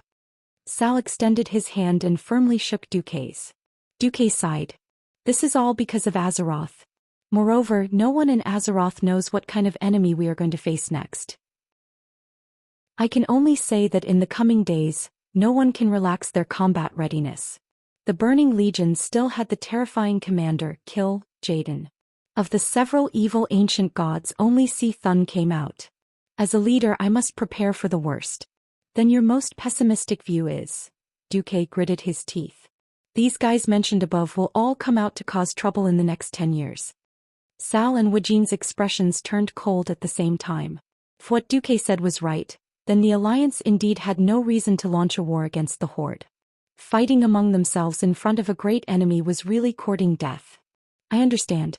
I will prepare the combat readiness plan and arrange it. On the other side, Kane also ran over, exchanged a few pleasantries and took Sal away. As the victors, the Horde warriors were also eager to see their leader and hear his victory declaration. As for the spoils of war, there was not much trouble. Basically, it was settled after a few words of discussion. When all the tribes had left and only the Alliance was left, William finally asked the question in his heart. Uncle Duke, will those terrible things really happen? Duque exhaled, then handed a note to William. It's not a question of whether or not it will happen. It has already happened. After quickly reading the translated coded letter, William's eyes suddenly shrank. No wonder. No wonder when you finished fighting Hacker and wanted to pull the troops over to Kalimdor, I stopped you in Stormwind City on the grounds of insufficient transport capacity. Duque smiled. In this Battle of Silithus, the soldiers sent by the Alliance were mainly dwarves and gnomes, and they forcefully bombarded the battlefield. There were not many infantry soldiers and they were basically second-tier legions. None of the famous Scarlet Cross Legion or Griffin Legion came. Anyway, on the Alliance's side, there were orcs and taurens on foot, trolls and night elves on long range, and the forgotten mages on the mages' side. It was completely enough. In the face of a great enemy, no one played any tricks. The result was naturally a happy one. Who would have thought that Duque had already secretly detained the main force, ready to send them all to the Dark Portal at any time? Everything was based on one name, Draenor. It was also commonly known as the Outland. Now the situation there had already undergone major changes. After Illidan's Storm Rage was defeated by Arthas, who had yet to become a Lich King, he ran to the Outland to cause trouble, just like in history. However, in this life he did not have Kael, that's as an accomplice. There was no Kai Zi, who was now officially appointed by the Alliance as the leader of the Outland Dispatch Army. As an upright high elf prince, after washing away his shame in the Battle of Mount Hyjal, he was once again revered as a hero by the elves, And Queen Sylvanas did not stop her people from seeking refuge with Kale. That's the biggest difference from the original history was that Kai-Zi should have led the Blood Elves to beat the bitter Draenei like dogs, and even occupied their old nest in Draenor, the Storm. Now history had changed drastically. Kai-Zi seemed to be guided by fate and ran to the Storm again. However, this time the Draenei were almost wiped out by the fell orc army, and they had nowhere to go, so they sent a request for help. Kai-Zi's sense of justice was overflowing and he brought his elves to help. This made Duque, who was familiar with history, feel very amused. "Are we going to war again?" Magni asked calmly. "Oh, not so fast. I plan to give some support and then let Kale, that's hold on for a while longer." "That's good. The Alliance's morale is still okay, but the soldiers' physical strength and the country's financial resources are at their limits." Magni sighed. Without Duque's economic development plan, the Alliance would probably be even more miserable. Chapter 1366. It was fine to fight the war to defend the country. That was a war where even if they lost their pants they wouldn't even frown. But suddenly, in order to kill evil, they had to travel across the galaxy and send a larger army to another world. It was conceivable that this would cause widespread debate within the Alliance. Now that Duque said that they needed to slow down, it would undoubtedly make the people below heave a sigh of relief. Duque turned to William. "You just wanted to ask me why I want to form an alliance with the Horde, right?" "Yes. That's right. May I ask whose territory is Draenor?" Everyone heard this and immediately understood. Even after the terrifying explosion, according to the intelligence, there were still many orcs living on the shattered Draenor planet. Duque continued, "If the Horde is just this one in Azeroth, even if the orcs, taurens, trolls, goblins and the Forsaken are united, how many people can they have? 200,000 at most. Not to mention 200,000 even if the Horde had a population of 1 million, I wouldn't care. But it's different in Draenor." Queen Sylvie, who had just been playing with the spoils of war, strode over. "How many Horde are there in Draenor?" "Adult warriors no less than 3 million. Now the latest intelligence is that Illidan is acting as the Burning Legion's pawn, working with the Lord of the Abyss, Magtheridon, in an attempt to turn all orcs into fell orcs. This means that if Illidan succeeds, we will have to face 10 million strengthened orcs." After saying this, Duque added, "At least." This time the whole audience gasped. Duke continued to ask, "Are there people who are thinking, at least we still control the dark portal?" Kalia shook her head. "Just like how we chose to destroy Karaj's worm nest to prevent it from giving birth to more worms to harm the world. This time we will not let those who tried to destroy Azeroth go.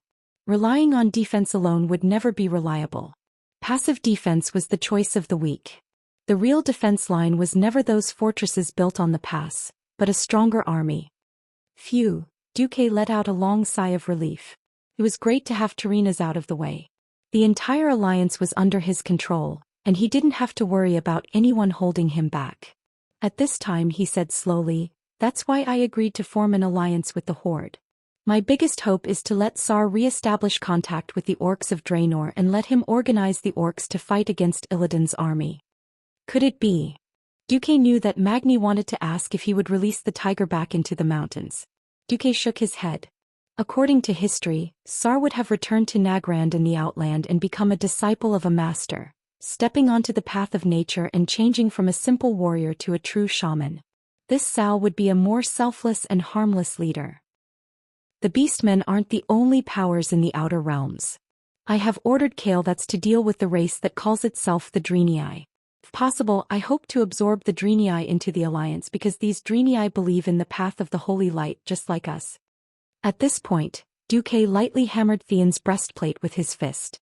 Among the many races in Azeroth, the dwarves, gnomes and elves mostly formed an alliance with the humans because of benefits. The Draenei, on the other hand, joined the alliance because of their religion and ideals.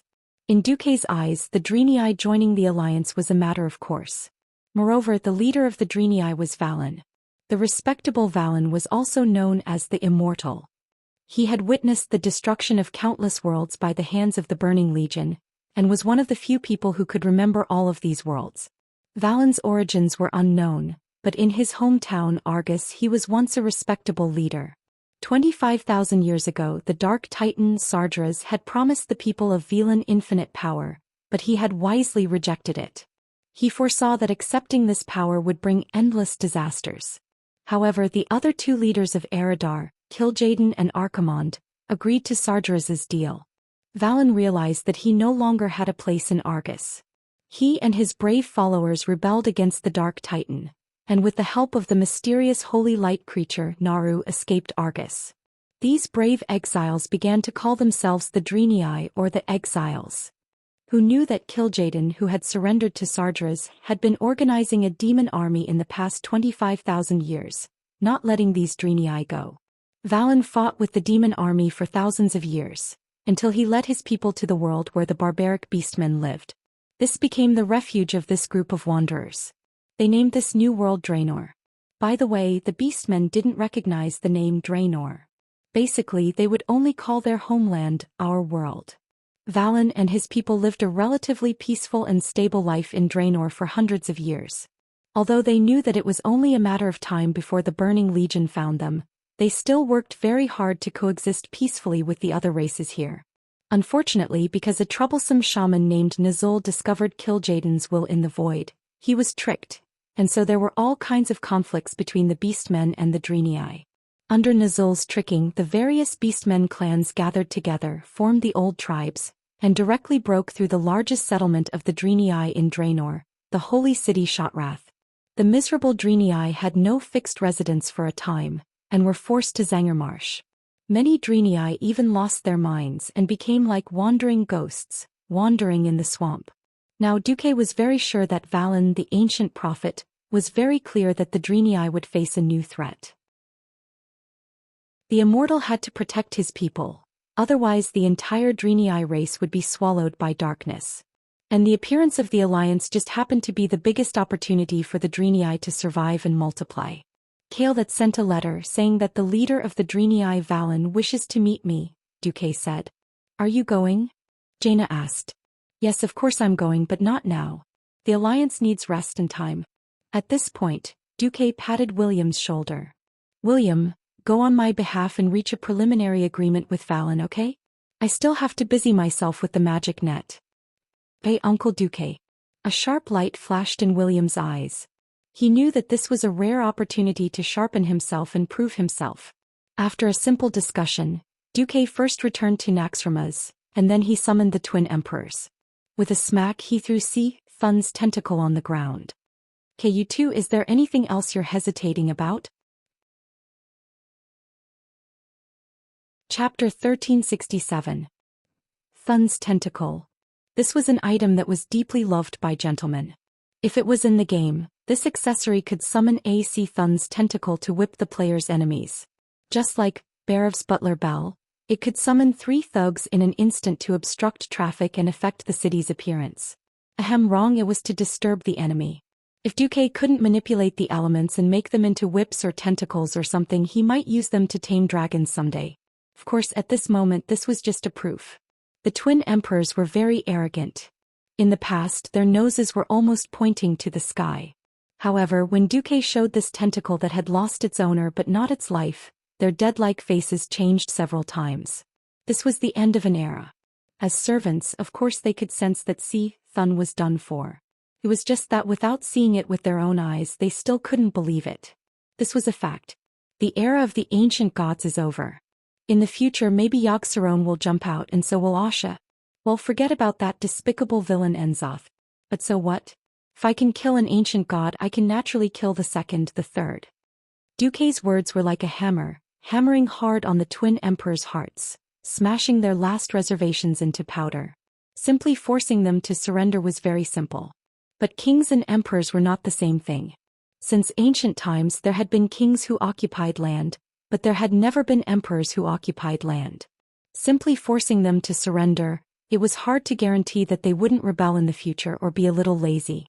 That's right, Duque could indeed control whether their souls were annihilated or not, but he couldn't control their hearts, ambitions.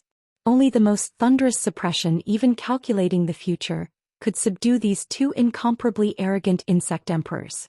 Moreover, in Duque's next plan, the twin emperors also played an extremely important role. As twin brothers, Emperor Vec Lar and Emperor Vec Lar were naturally connected. Yes, they were already dead. In their spiritual state they could be said to have no desires. But they still had to find a way out for their own people. In this battle, the Karaji insect people could be said to have suffered heavy losses. The destruction of several large insect nests as well as the fall of the Kiraj Holy Temple was almost a disaster for the Kiraj insect people. If they wanted to struggle at death's door and for their race to continue, they had to find a way out. Otherwise, with the size of the insect race, it would not be a dream for them to be wiped out. Especially after Duque showed them the scene of him contacting the Azeroth Star Soul and destroying Thun's body and divine power organization with lava, they were even more clear that the insect race's greatest support was gone. In front of Duque, the twin emperors who were once incomparably arrogant, heavily bent their knees in a uniform movement that was difficult for others to imitate, bending the spine that had only been bent in front of Thun. Vecnalis, verb, greets my lord.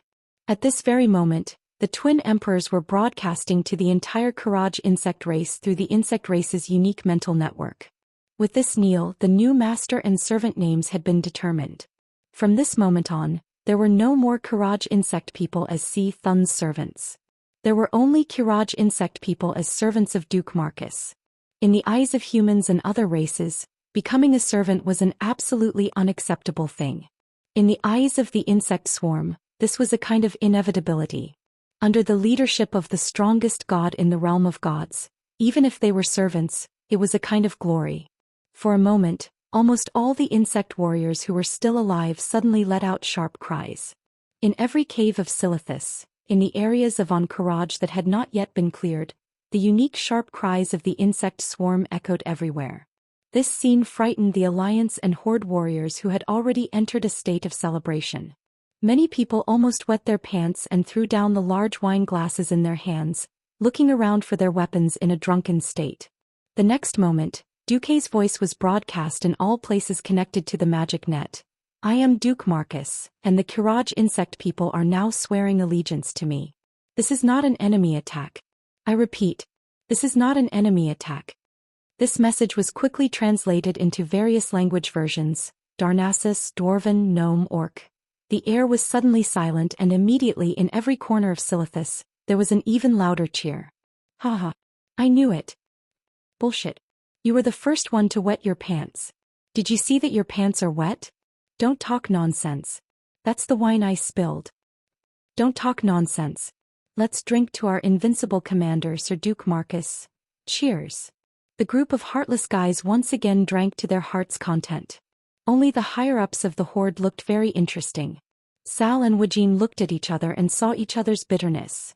The gap between the Alliance and the Horde had widened again. This time it could be said that both continents were suffering at the same time.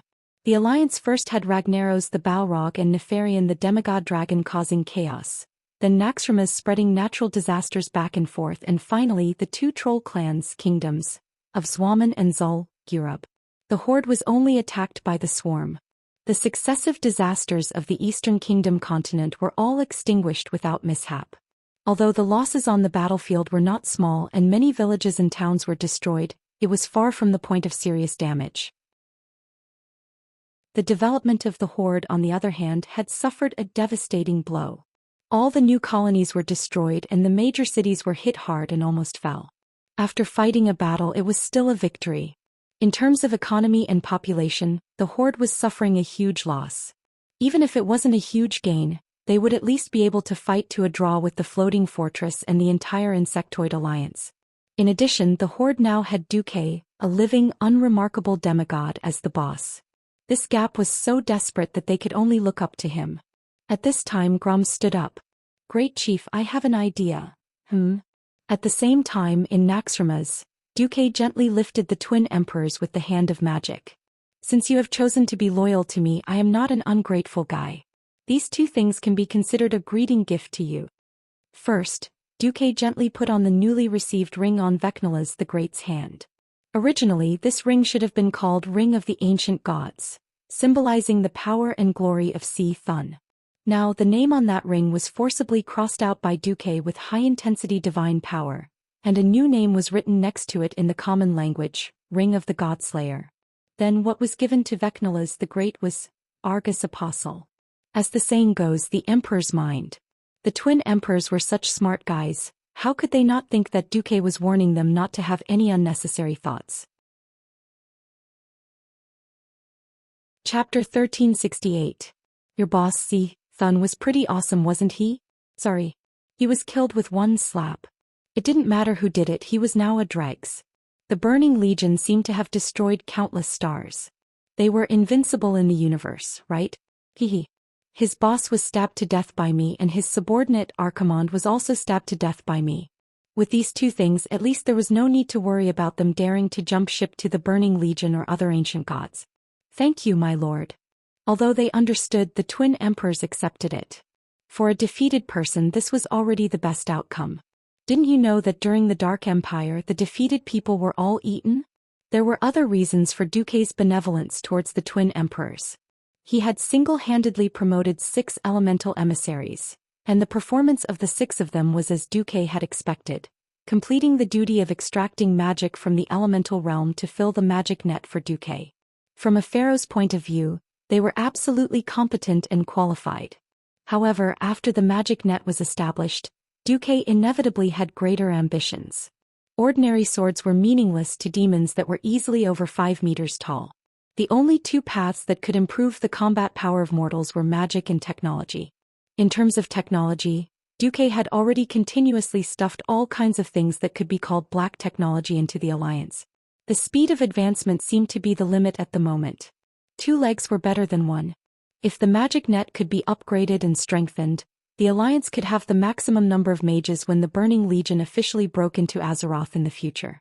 From the establishment of the magic net to the trial run, Duque immediately discovered a tragic problem. He was too busy. Mechanical replies could not actually meet the needs of the customers, or the needs of these little mages who would become Duque's dedicated thugs in the future. Pharaoh was a guy with a particularly big brain no matter where he was in the world. If he did not want to be tested for countless loopholes and abuse of the magic net, he had to invest enough intelligent managers. Otherwise, it was very likely that the tragedy of artificial intelligence being played as a human worker before Duque's transmigration would occur. As elemental emissaries, Saffron and Thaddeus were undoubtedly qualified. However, these 2 guys were more brawn than brains when they were alive. It would be too difficult for them to be managers. Alonso's was also a person who was good at preaching but not very good at managing. In reality, it was basically Khadgar who was struggling, while Majordomo and Black Witch Farina helped out. One of the 2 guys behind her was a fire demon, and his way of doing things was rough. The other one was never at ease with her. If Karthika wasn't a spiritual body, he might have died from overwork. Now Duque could finally add a powerful ally to his weave, the demon emperor Veclor. As a mage emperor, he was one of the few demigods who was proficient in multiple types of magic. In addition, he had been a queen Zerg for the past few thousand years. The Bug Swarm's thought network had always been one of the multi-threaded manipulation abilities that human mages dreamed of. In fact, on Earth in another world, before the development of electronic computers, no one had been able to control hundreds of different objects to do different things at the same time. Being able to do 2 things at once was already considered a genius, but being able to do 100 things at once, he. However, Veclor could do things that were unimaginable in the eyes of humans, but to him, it was as common as eating and drinking. What truly limited his strength was the amount of elemental energy he could extract in a unit of time, as well as the problem of elemental conflict, and not the ability to cast multiple spells. After Duque connected Veclor's soul to the weave and gave him authority that was second only to Khadgar, who had been so busy that he almost went crazy, was scared out of his wits. Casually connecting to a mental connection and listening to the conversation between Veclor and the mage connected to the weave, Khadgar realized that he still had a lot to learn. I am the new weave administrator, Veclor. Please speak. I am Peter Johnson. I would like to ask if there is a powerful fire spell that can blow up a mountain in one move? There is, but you can't use it. If you bring up such unrealistic topics again, I will ban you from connecting. Then when can I have all the metamagic abilities? Veclor's divine will reached out of the weave and scanned the fellow. Not in this lifetime. What kind of attitude is this? Don't you know that I am a famous archmage? This self-proclaimed noble fellow was furious. Scram. He immediately cut off the connection to the weave and even used his administrator authority to block that fellow's access. Not only that, he had also secretly added him to the blacklist. If that fellow joined the Calamity Army or something like that, he would directly use magic from the weave to destroy him. Veclor also had a bad temper. Although he was used to commanding the entire swarm with his mind, that did not mean that he had to be as polite as the customer service staff that a certain transmigrator had met in the past. Even if he met an idiot, he would still have to coax them. In Khadgar's eyes, this was definitely going overboard. He wanted to say something, but Duque had already shouted from the side, "Well done." What else could he say when his boss was like this? Previously, when the weave had just been established, Khadgar had still patiently dealt with these people who were too weak and had a bad temper. Now that Duque had the time to set the rules, he could finally relax. The weave seems to be neutral, but it is actually a magic system used by the Alliance's military. There is no need to take advantage of those people who have too much self-awareness. Later on, set a stricter rule. I understand. Khadgar nodded and bowed. With Veclor, Khadgar could become a higher-level prosecutor and supervise Veclor. Duke had already made plans to defeat even more magic users in the future and capture their souls to fill up the weave working for him. After Duque had beaten the twin emperors with a stick, he should have given them a carrot. Unfortunately, the twin emperors were not ordinary people. Ordinary small favors were meaningless to them. The only thing that could increase their sense of identity was the reproduction and elevation of the entire Kiraj insect race. This was not something that could be achieved overnight. Fortunately, there was such an opportunity at this moment. William had also returned to Naxxramas. In the command center, he returned to the command room almost immediately after attending the victory banquet, as though he was just going through the motions. He was looking at the intelligence on the outland. Falila walked over. "You just won a big victory. Don't you want to take a rest first?" William rubbed his eyebrows. "The gods should be the gods, the mortals should be the mortals." I didn't understand this sentence before, but now I have a deeper understanding of it. Uncle Duque needs to focus his energy on more important things. He needs to focus on dealing with stronger enemies. As a junior and also as a king, I should do my best to help.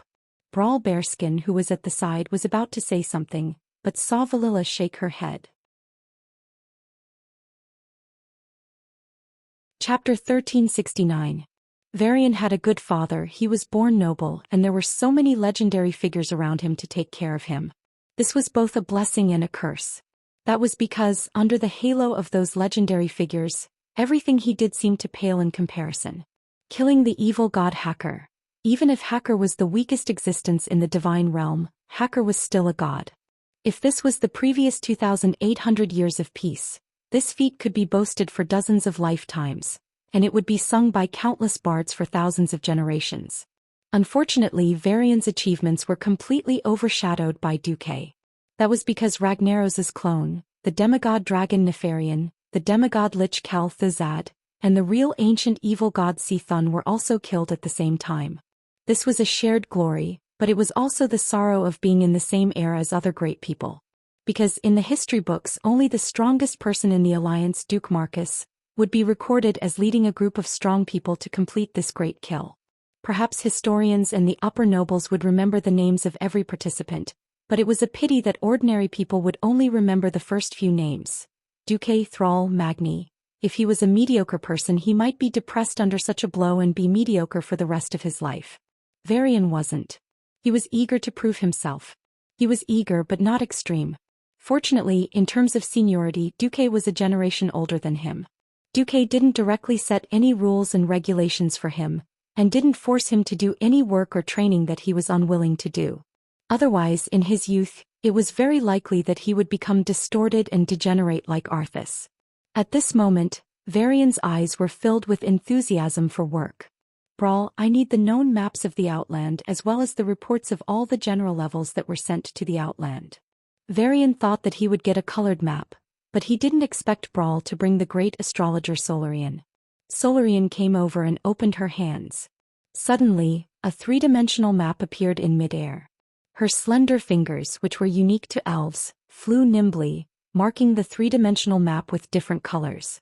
Solarian's clear voice spoke. The Outland used to be the planet Draenor. 17 years ago, Master Marcus threw the third-generation great chieftain Nizol out of Karazhan in a state of self-destruction. At the same time, it caused a big explosion because the core of the explosion was located in Draenor. The result is that Draenor is in tatters. Right now, the Outland is divided into 7 regions: Hellfire Peninsula in the east, Netherstorm in the northeast, Blade Peak in the northwest, Sangermarsh in the west, Nagrand in the southwest, Taroka Forest in the south, and Moon Shadow Valley in the southeast, where Illidan's main force is located. The Door of Darkness is currently in a very stable state. The door in the direction of Draenor is located at the easternmost side of the Hellfire Peninsula. The first group of expeditionary forces that were sent out back then had established a sturdy outpost on the eastern side of the Hellfire Peninsula. Recently, Master Marcus upgraded it to a firmer level 1 castle, Glory Castle, with Sir Daneth Trollbane as the supreme commander. Here, Solarian pointed, and the three-dimensional image of the Netherstorm in the northeast suddenly protruded. Prince Kael, is leading the Blood Elves to support the Draenei in defending the Storm Fortress.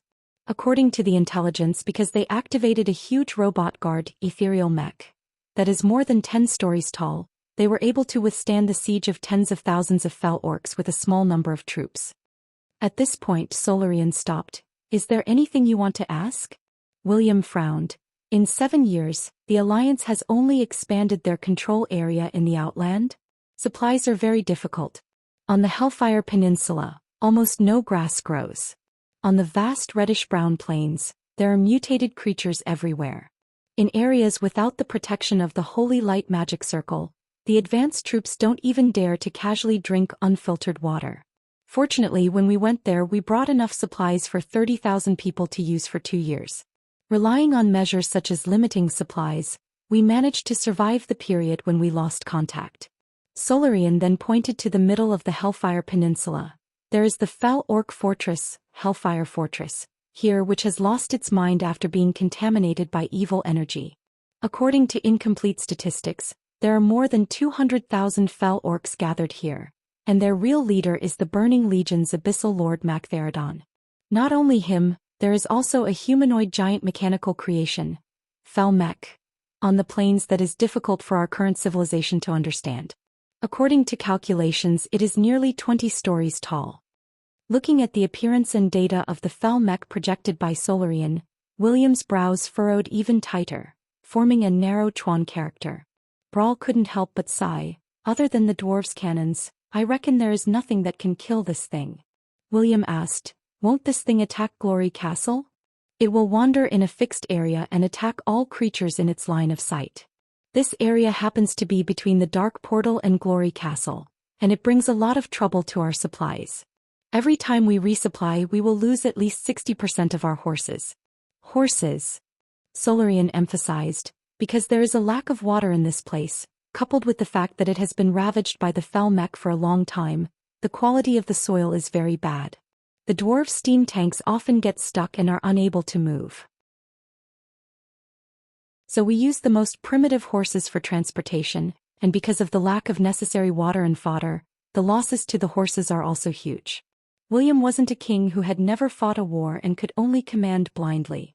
He had been trained in the most orthodox military academy in Stormwind, worked as a slave gladiator, and personally commanded the war against the Troll Empire in Zul, Europe. William was much stronger than he was at the same time in history. He understood why they couldn't advance after hearing that. In order to defeat a strong enemy, they had to have a strong military force or extraordinary individual combat power. If the Alliance's powerhouses couldn't leave, they could only accumulate military power. Unfortunately, the supplies were terrible, and the distance between the Dark Portal and Glory Castle was more than 200 kilometers. William didn't think that the starving soldiers would be able to defeat the ferocious Fell Orc army. Phew. I understand the general situation now. William let out a long breath. When the other kings arrive, I will discuss this matter with them. At this moment, the door suddenly opened, and Duque came in with an existence that surprised William. Looking at the other party's pair of cicada wings and 4 sharp claws, William was a little dumbfounded. Uncle Duque, she... The This female insect person, who exuded the aura of a powerhouse and was wearing a purple long-sleeved shirt, spoke awkwardly in the common language. Sartura.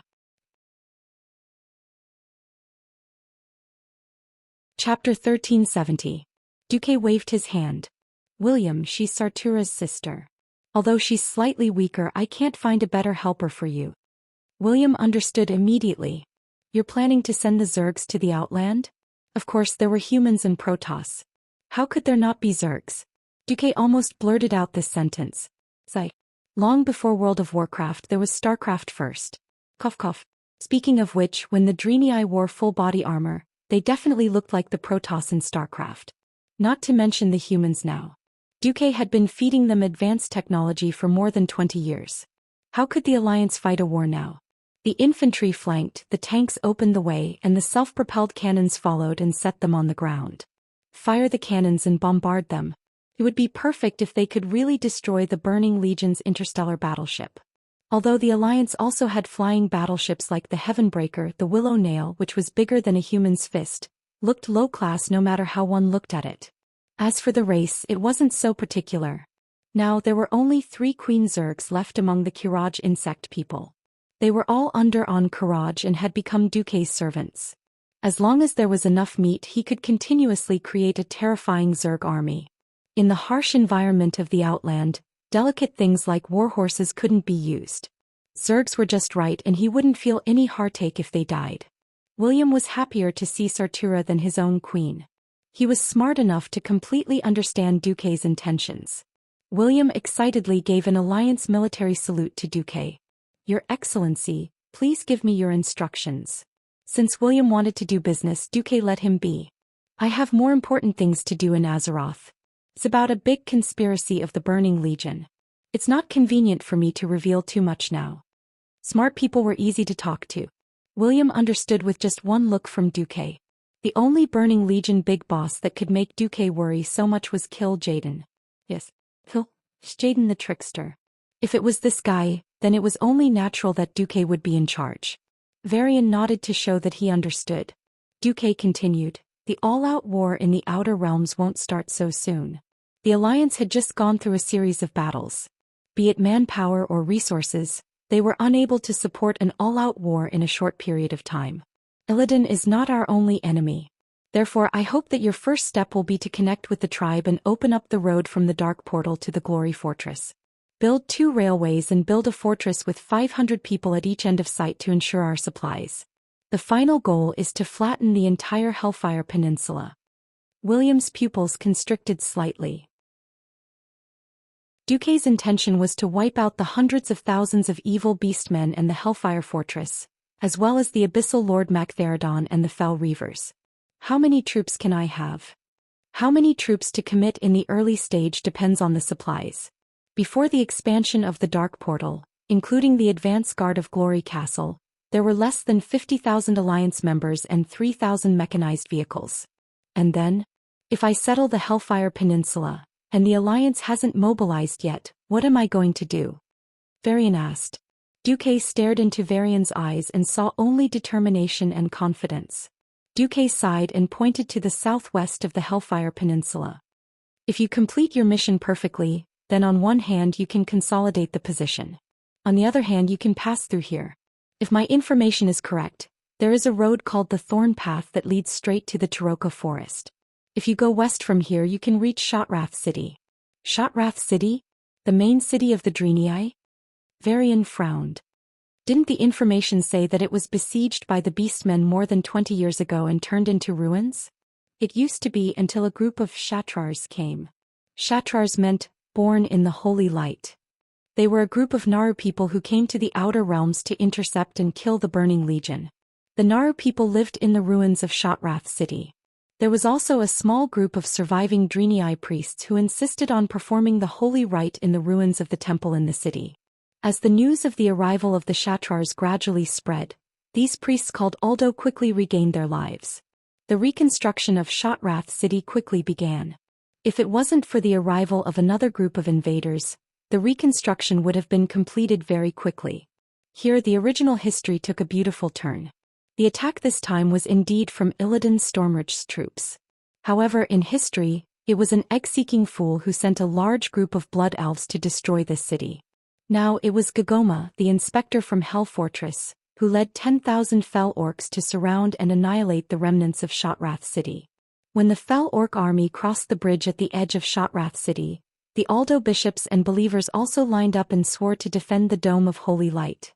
But then, less than a quarter of an hour after the fierce battle began, the Dreenii, who were in the midst of a fierce battle, suddenly welcomed a reinforcement army. When Prince Kale, that's heard that the Dreenii were going to kneel, he responded to Willen's request and sent his troops from Glory Keep. As a result, when the fell orcs were entangled, this blood elf army directly shot from behind and used a large number of magic to set off a grand fireworks, turning the fell orcs into ashes. Just as the Dreenii were joyfully welcoming these reinforcements, something unexpected happened. The blood elves knelt on the ground in front of the Dreenii. The leader of the army, a blood elf elder named Vorithol, rushed into the Dome of Holy Light and asked the leader of the Naru Adal to meet him. When he saw the Naru, Vorithol knelt down and said, "I have seen your illusion, Naru. Only you can save my people. My followers and I are willing to serve you." Well, someone under Kaisi had jumped ship. Kale, that's in this life, was not the blood elf prince in history who was possessed by the devil. Although Duque had given him full authority to handle the Alliance's diplomacy in the Outland, and even had the right to declare war on the Dreenii, or to take back these traitors, Kaisi said, "If believing in the Holy Light can reduce their demon addiction, then I will respect their choice." That's right. The vanguard army came to the Outland and did not receive the nourishment of the Sunwell for many years. The demon addiction once again broke out among Kale, that's subordinates. Although it was not fatal, it seriously affected the combat power of this blood elf army. In the end, this line of blood elves joined the forces of Shotrath City and called themselves astrologers. William rubbed his eyebrows. The forces of the Outland are really complicated. Are you afraid? Duque smiled. A little. William said honestly. Very good. Only by facing the fear in your heart will you truly grow. Go ahead and do it. Even if you blow up the Outland again, I have a way to help you make up for it. William smiled. Chapter 1371. Hey, I wasn't the one who blew up Draenor for the first time. William laughed like a child. The smile on Duque's face was equally amusing. It was Kill Jaden who threw Nazul into my mage tower like a bomb. I merely threw Nazul back. How can you blame me for blowing up Draenor? Yes. It's Kill Jaden's fault.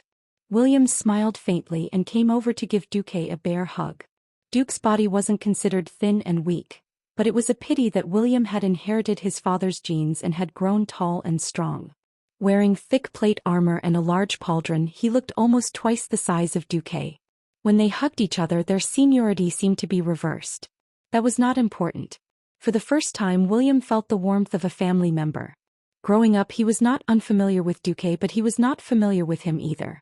During his growth, Duque spent too little time with him. Moreover, the direction of development was not right. He was closer to Duque, who was a warrior, than to Duque, who was a mage. For the past 20 years, he had never felt like a family member to Duque. Their ages were almost 10 years apart. In theory, they were half a generation apart, but in reality, they were one generation lower. After all, Duque was a fierce person who played along with Lang's father and Lothar. It was a strange feeling. The human heart was the most complicated thing in the world. Once upon a time, William was like a king. He was distressed about how to deal with the huge Marcus family. For a kingdom, it was a typical case of too big to handle. A king was not a king and a subject was not a subject. However, when Duque flirted with all the queens and female leaders in the alliance, and did not proclaim himself as an emperor, William began to understand that Duque's pursuit would not intersect with his own. They were like two parallel lines that would never intersect but were moving in the same direction. After knowing that Duque had become a demigod, this feeling became even clearer. Now, if he had to describe his relationship with Duque, it was more like an extremely close and reliable ally, not the so-called king and duke. William smiled as he patted Duque's back. For Azeroth. Duque was a little dazed, but he still smiled. Yes, for Azeroth. That's right, what if I fight against Illidan? Duque whispered, Don't let him kill you and don't kill him. Infernal affairs, Duque said in a voice that only William could hear. Varian shuddered. When Duque returned to the War of the Ancients, he had no intention of hiding it from the higher-ups of the Alliance. Other than the part where he accidentally slept with Tyrande, everyone knew that Duque had gone to the Burning Legion under the alias of Infernal Affairs. If Duque mentioned this name, wouldn't that mean that Illidan was... No wonder Varian had such a big reaction. In fact, would the Eggs generation be like history? What was the concept of alcohol with more than 80% alcohol? Drinking it would make one's whole body feel like it was on fire. Even though Duque had the body of a demigod now, he couldn't withstand it with just his physique alone. In a fit of anger, Duque secretly passed that portion of the alcohol to the flame magic circuit. Damn it, burn it however you like. Even though it was the aftermath of the strong alcohol, Duque still choked to death. Cough cough. Seeing Duque coughing, Magni and the two guards in the secret chamber couldn't stop laughing. Ha ha ha. It was rare to see the commander-in-chief of the Alliance and a demigod of the Weave make a fool of himself. Duke plopped down on the floor and leaned over to Magni. This time he took a small sip of the drink. With the first sip and the mental preparation he felt much better. Don't worry, old friend. Although I've never treated William as a real relative, he's an important part of Azeroth. Be it because of Anduin or Lang, I'll nurture him well. Yes. Unknowingly, a human and a dwarf drank too much. Chapter 1372. So dizzy. I want to vomit. I'll vomit if I want to. It's been a long time since I've had this feeling. In a daze, Duque returned to the days when he was still studying. His roommates would drink beer that cost a few yuan a bottle at a barbecue stall, boasting, and if they really couldn't take it anymore, they would go to the internet cafe and sleep on the chairs for the night. In a daze, Duque seemed to hear angry voices, and then he felt as if someone was touching his body. After an unknown amount of time, a gentle light shone into his eyes. Duque woke up. He felt something soft and bouncy on his neck. His face seemed to be pressed by something soft. Duque knew that it was definitely not a pillow. When he opened his eyes, the first thing Duque saw was the beautiful silver-haired Xianxia. The female elf keenly sensed that he had woken up and woke up first. She raised her long eyebrows and blinked her bright eyes. Seeing Duque's slightly stunned expression, Xianxia smiled. She stretched out her long white finger and hooked Duque's nose. I'm sleeping now. There was nothing like the treatment of an emperor. Although his back was pressed against the bed, Duque discovered that his head was actually resting on a pair of fair and supple thighs. There was even a giant cat massaging his face. In Duque's harem, there was no one else but Aurelia who could have such a violent aesthetic of both mass and volume. Duque gently pried open the pair of indescribable things that were blocking his vision, and then he saw Aurelia's perfect and flawless face. I'm really sorry for blocking your vision. The Windrunner's elder sister had a very interesting expression on her face. It was hard to tell whether she was happy or angry. Although she said that, Aurelia just sat there and let him enjoy the treatment of her lap pillow. He turned his head and pressed his ear against Aurelia's smooth and flat waist. Don't say that. This is also my exclusive benefit. As for the shameless Duque, Aurelia no longer had any temper. Do you know what you did last night? In any case, we slayed a god. Something that only happens once in 10,000 years. What's wrong with celebrating a little crazily? Duque rubbed his face against Aurelia like a child. Aurelia was about to say something when she suddenly remembered her first meeting with Duque. At that time Duque was just a kid. Although age had lost its meaning after immortality, Aurelia's jade face was still as red as fire. Bastard, you vomited all over us after you came back, alright? Xianxia complained into Duque's ear. So I can still roll back. Not bad, not bad. Duque replied shamelessly. Humph. Be careful, don't move too much. It'll be bad if you hurt the baby. Bullshit. That thing didn't even have fingernails. It's my seed. Can't I sense it? Let me tell you, absorbing mana is a very slow process. Don't expect your tummies to swell without a year or two. Duque's demigod descendants were extremely special. They had nothing to say when he used the principle of demigods to suppress them.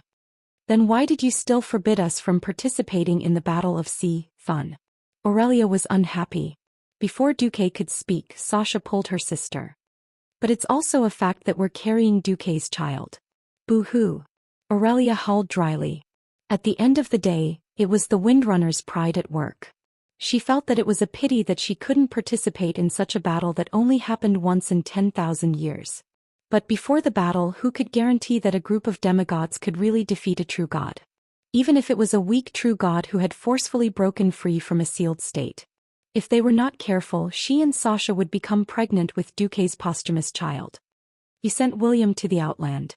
What have you been doing all this time? Sasha asked. Vacation. Duque said grandly. Didn't you say that the Burning Legion? Duque rolled his eyes. How can it be that fast? Besides, I have an absolutely reliable source of information. Yes, right after he defeated Si Thun, Duque received the first news from the Gemini in Karazhan. Sadly, they had been pushed to the bottom. Their status as Void Lords had been revoked, and they were almost bullied by the other lords. However, seeing that they were familiar with Azeroth, Jaden gave them a new mission. Since there was still time, Duque decided to take a vacation. I'm just a mortal. Even a demigod will get tired and die. I've only had a few days of rest since I started my career at 16. Duque made a lot of sense. Yes. From the end of World War II until Nazul's invasion, torturing us at the Wind Lake doesn't count. Torturing us for another 10 years while Karazhan was floating in the void doesn't count either. Sasha laughed evilly. Sigh.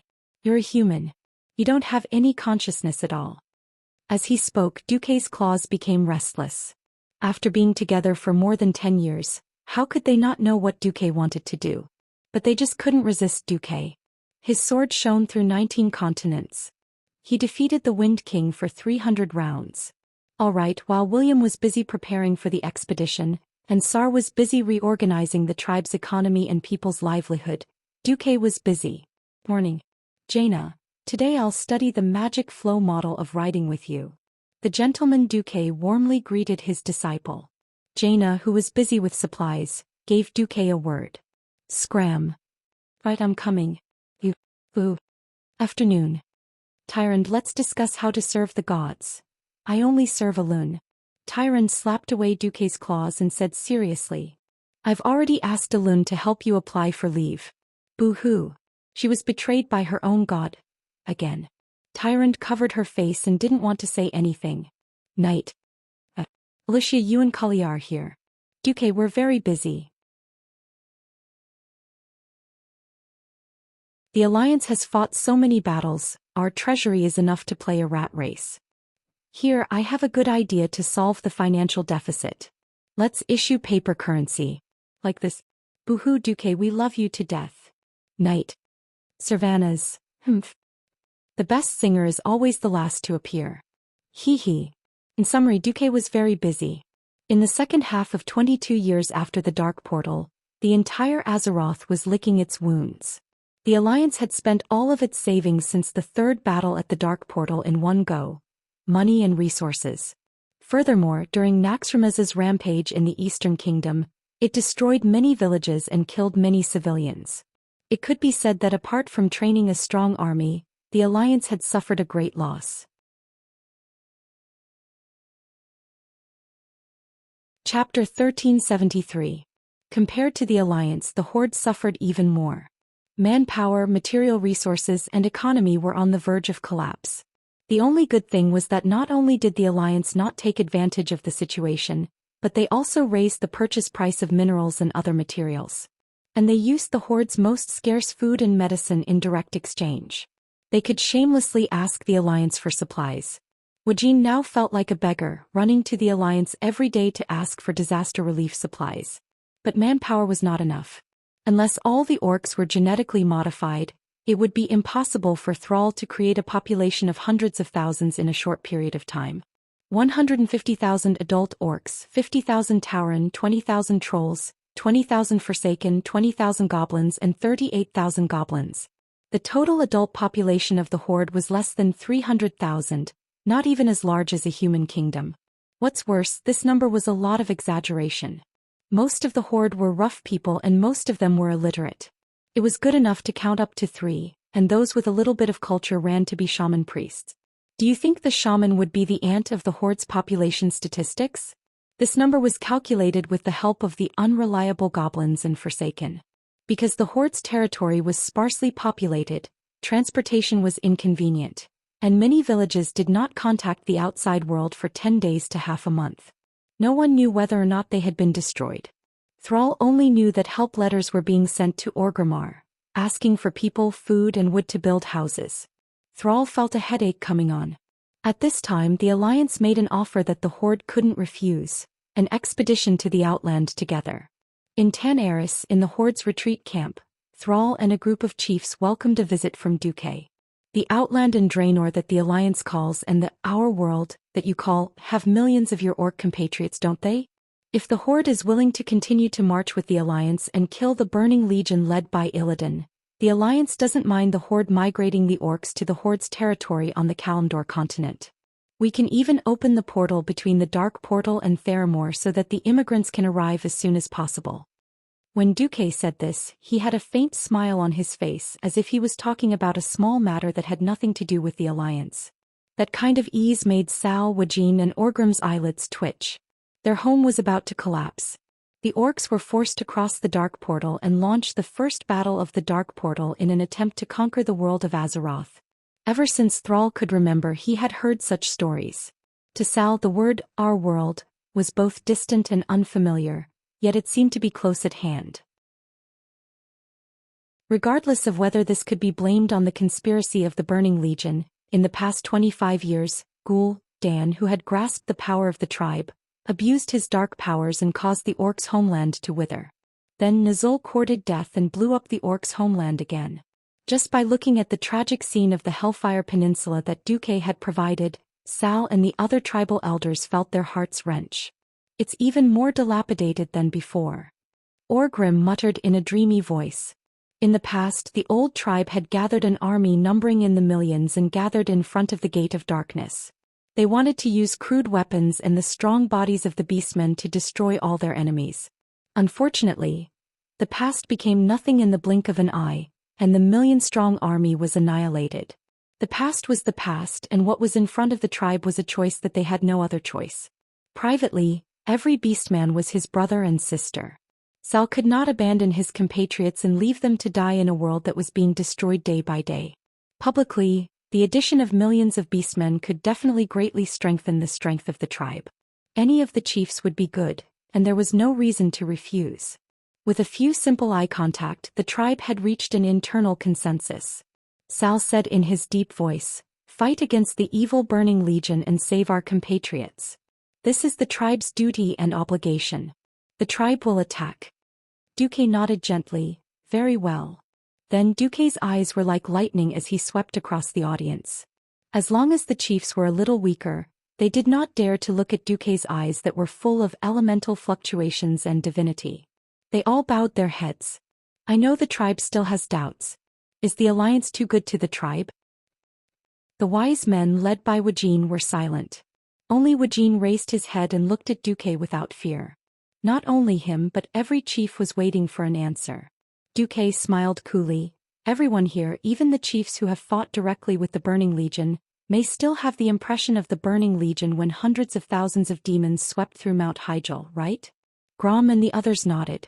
"With the help of the Dimensional Dragon King Nozdormu, I went back to the ancient war 10,000 years ago."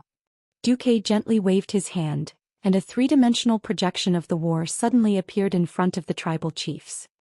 Hiss! Many chiefs gasped on the spot. They saw the incomparably strong boar god Agamagan, with his violent charge, easily knocking a large group of demons into the air, and tearing everything in his way to pieces with his long tusks. In the southern part of the Barren Lands, the core area of the tribe's territory, there were two places, Razor Highland and Razor Swamp. Most of the tribal chiefs had a deep understanding of the ferocity of the boars and the boars there. When they saw Agamagan, who was worshipped by the boars, the shock they felt was far greater than that of other demigods. However, under the siege of tens of thousands of demons, this seemingly invincible demigod finally exhausted his strength and life, and was finally killed by two low-tier void lords, Not only Agamagan but a large number of demigods, including Malorn the White Deer, who was known as the #1 god of the Azeroth wilderness, died in this battle. The 5-minute video ended very quickly. In the huge tent, only the howling of the Tanaris desert echoed. Duque was clearly calm, but everyone felt that his voice was full of sonorous temperament. In the ancient war, demigods were like dogs and the strong were everywhere. Do you want an answer? This was the answer. So what if the Alliance let millions of tribes enter the world of Azeroth? It was just a few million more cannon fodder. That's right. When the Burning Legion really invades, millions of tribes are cannon fodder, and so are tens of millions of Alliance members. You are cannon fodder, and even I, a demigod, am cannon fodder. In the face of absolute power of destruction, we are no different. Unknowingly, Sal and the other chiefs' breathing had become heavy.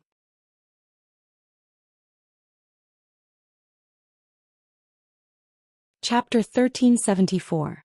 Duque's speech continued. But we're also very lucky. Azeroth is the only planet in the vast universe that has a powerful planetary protection spell formation. As long as the spell formation is still functioning, we don't have to worry about the strongest demons of the Burning Legion breaking into Azeroth. Archaerons can't kill, Jaden can't, and even Sargeras can't. Let's work hard.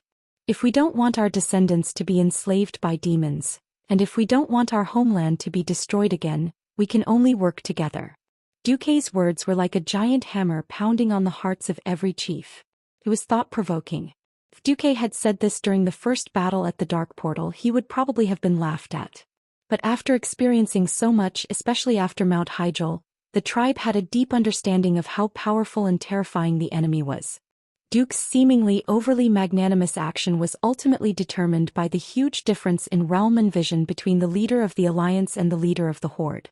In front of the Burning Legion, a super powerful enemy that would become almost impossible to resist if they were not careful, the grudges between the Alliance and the Horde were nothing more than child's play. We understand. Let the Alliance and the tribe continue to work together to resist the Burning Legion. Thrall punched himself heavily in the chest. I swear that as long as the Alliance doesn't break the Covenant, the tribe will be the Alliance's ally. Duque nodded. I also swear that as long as the tribe doesn't break the Covenant, the Alliance will not take the initiative to attack the tribe. One pair was big, one was small. 4 hands with completely different styles were tightly clasped together. Thrall, you know that I've become a demigod of the weave. I really can't leave now. As for the specific matters of the expedition to the Outer Realm, Varian Rin will come to discuss with the tribe later. Okay. When Duque and Thrall finished discussing the big issues, Grom suddenly stood up. "Hey old friend, what's wrong?" Duque asked with a smile. The famous Lord Howl was old. Time had left a deep mark on this legendary hero who had experienced 3 battles at the Dark Portal, Mount Hyjal, and on Karaj. Grom had lost an arm and a lot of his hair had fallen off. He tied the rest of his hair into a messy bun and tied it behind his head like a spring onion. His once resolute face was now full of wrinkles. His white beard and even his body hair made one's heart ache just by looking at him. Was this still the same Lord Howl who had sent Cenarius to the afterlife with a swing of his axe and instantly killed an abyssal lord? Duque did not speak. His heart was filled with complicated emotions. It was his intervention that prevented this legendary hero from dying before the Battle of Mount Hyjal. It was also because of his actions that he truly understood what it meant to be a hero past his prime. In the entire battle of on Karaj, Grom did not perform well at all. Perhaps letting Grom die as he did in history was the best ending for an incomparably courageous orc warrior. On the surface, Duque was expressionless, but his heart was filled with regret. Grom caught Duque's thoughts very well. Grom Hellscream was never a sensitive person. When a person got older, they would see many things that they could not see when they were young. Grom's face suddenly twitched. His shoulders trembled, but he still spoke. His voice was filled with a strange power, as if it brought everyone back to the long river of history. The first half of my life I fought for the clan and the second half for the tribe. I've made many mistakes. I was the first to drink demon blood and massacre humans. I even accidentally killed the demigod Cenarius, causing the tribe to fall into a passive position. I've been in pain, lost myself in the demon blood addiction. But I've never regretted it because I swore that for the rest of my life, I would cut down the tribe's enemies with my axe. Now it seems that I'm not far from achieving this goal. When Grom said this, all the chiefs, including Cao, fell silent. Grom's battle strength was declining, visible to the naked eye. His movements were sluggish and his strength weakened. As a result, he was no longer the spearhead of the tribe's attacks.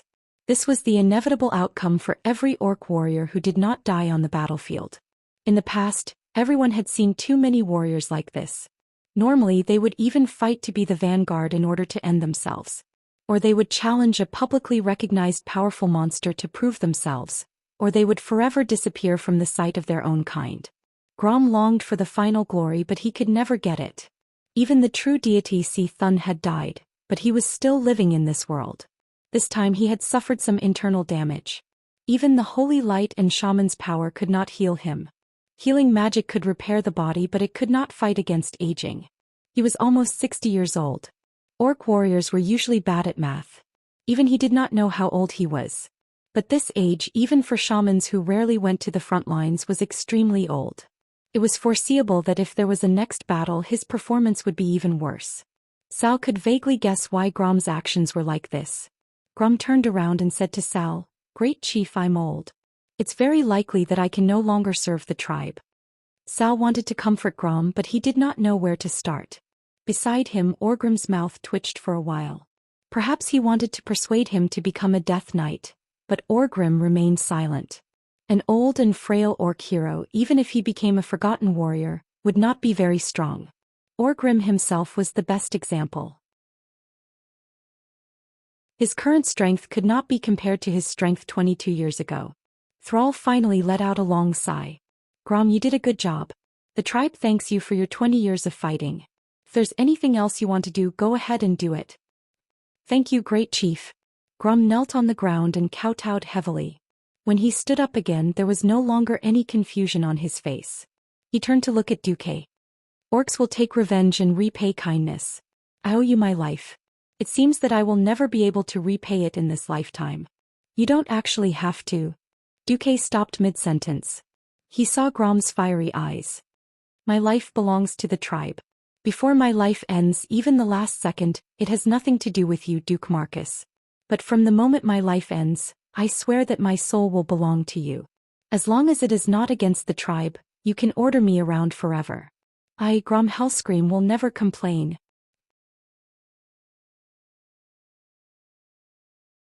Chapter 1375. That's right.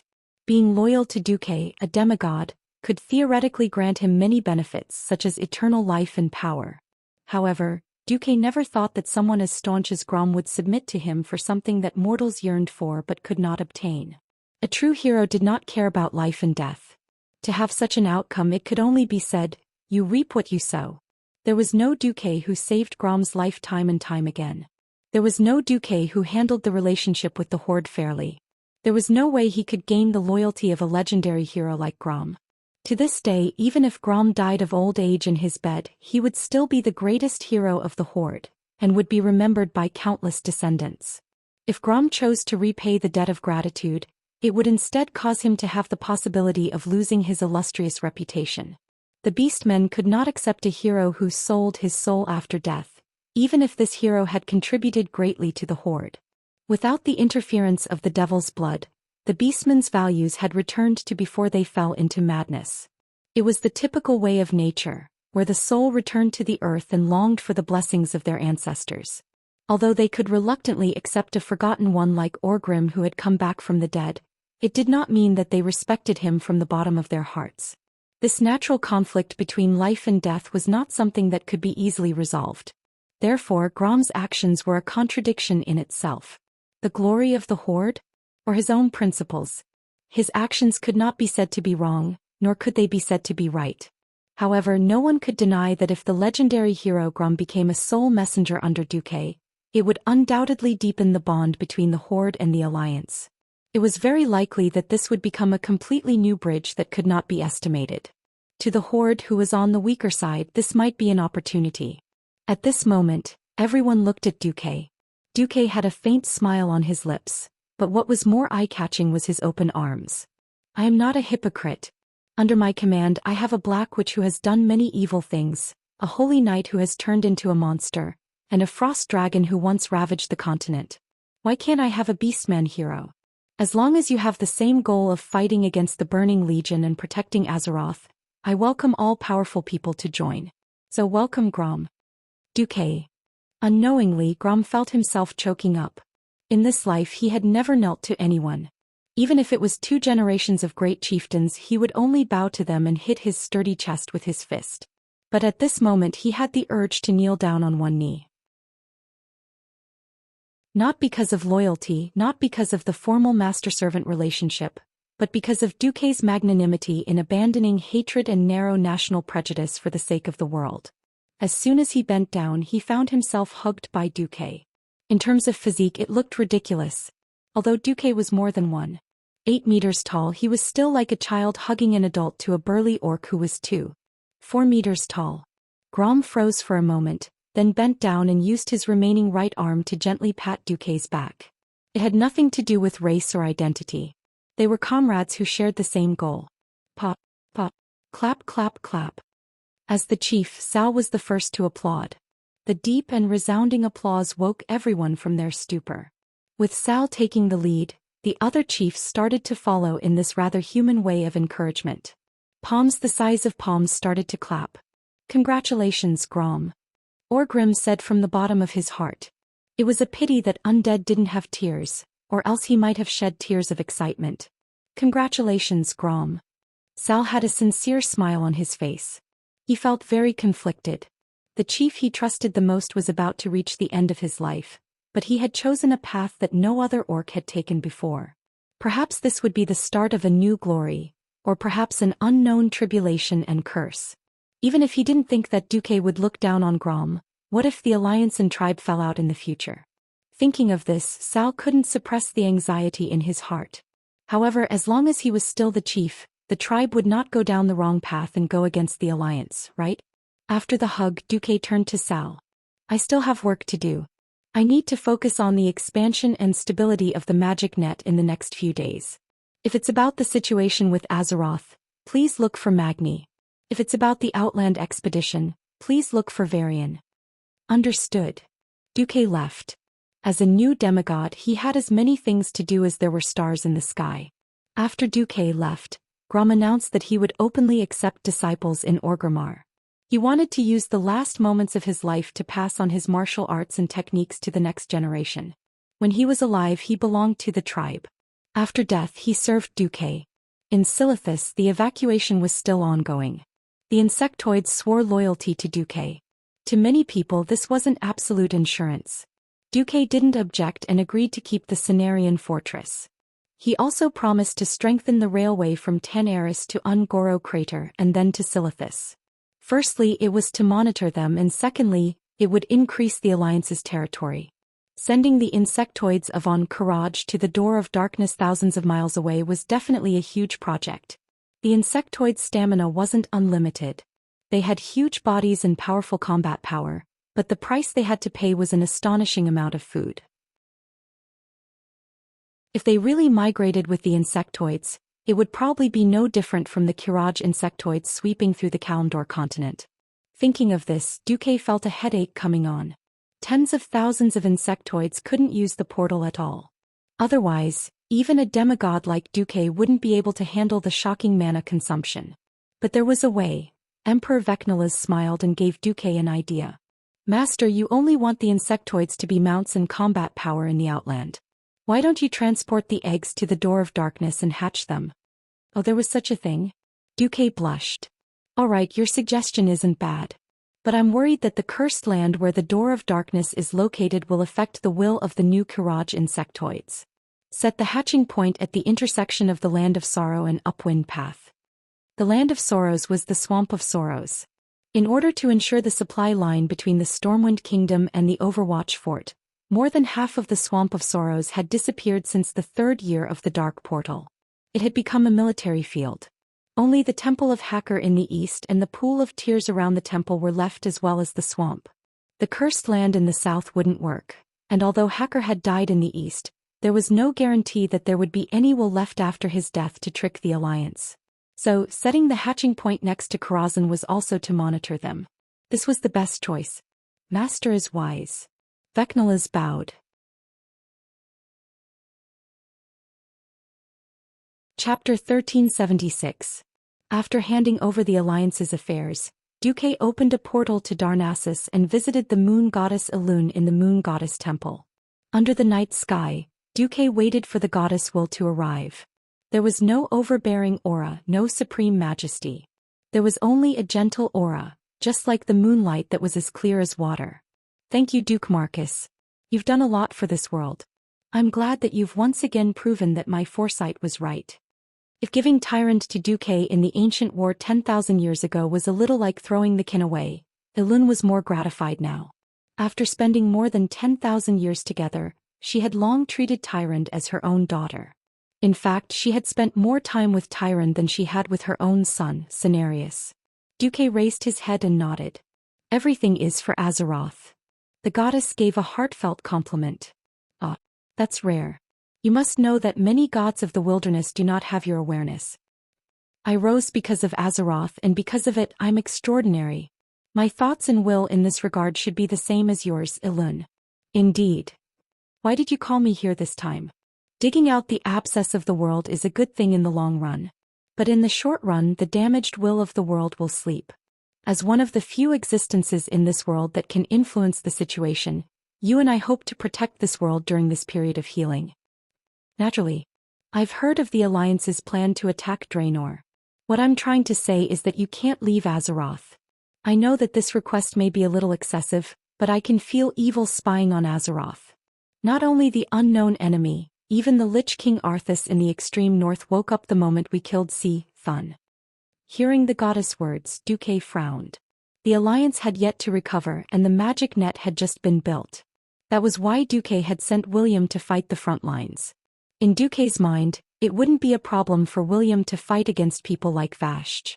It would be irresponsible of him to deal with Illidan, who had just absorbed a large amount of evil and was at his peak. Duque wasn't sure if there was such a thing as a protagonist halo in this world. In any case, the original world-destroying third cultivator of true virtue, Pharaoh Khadgar, had long since died. This was an indisputable fact. If William, who was supposed to become the leader of the Alliance, died prematurely in the Outland, Duque would be at fault.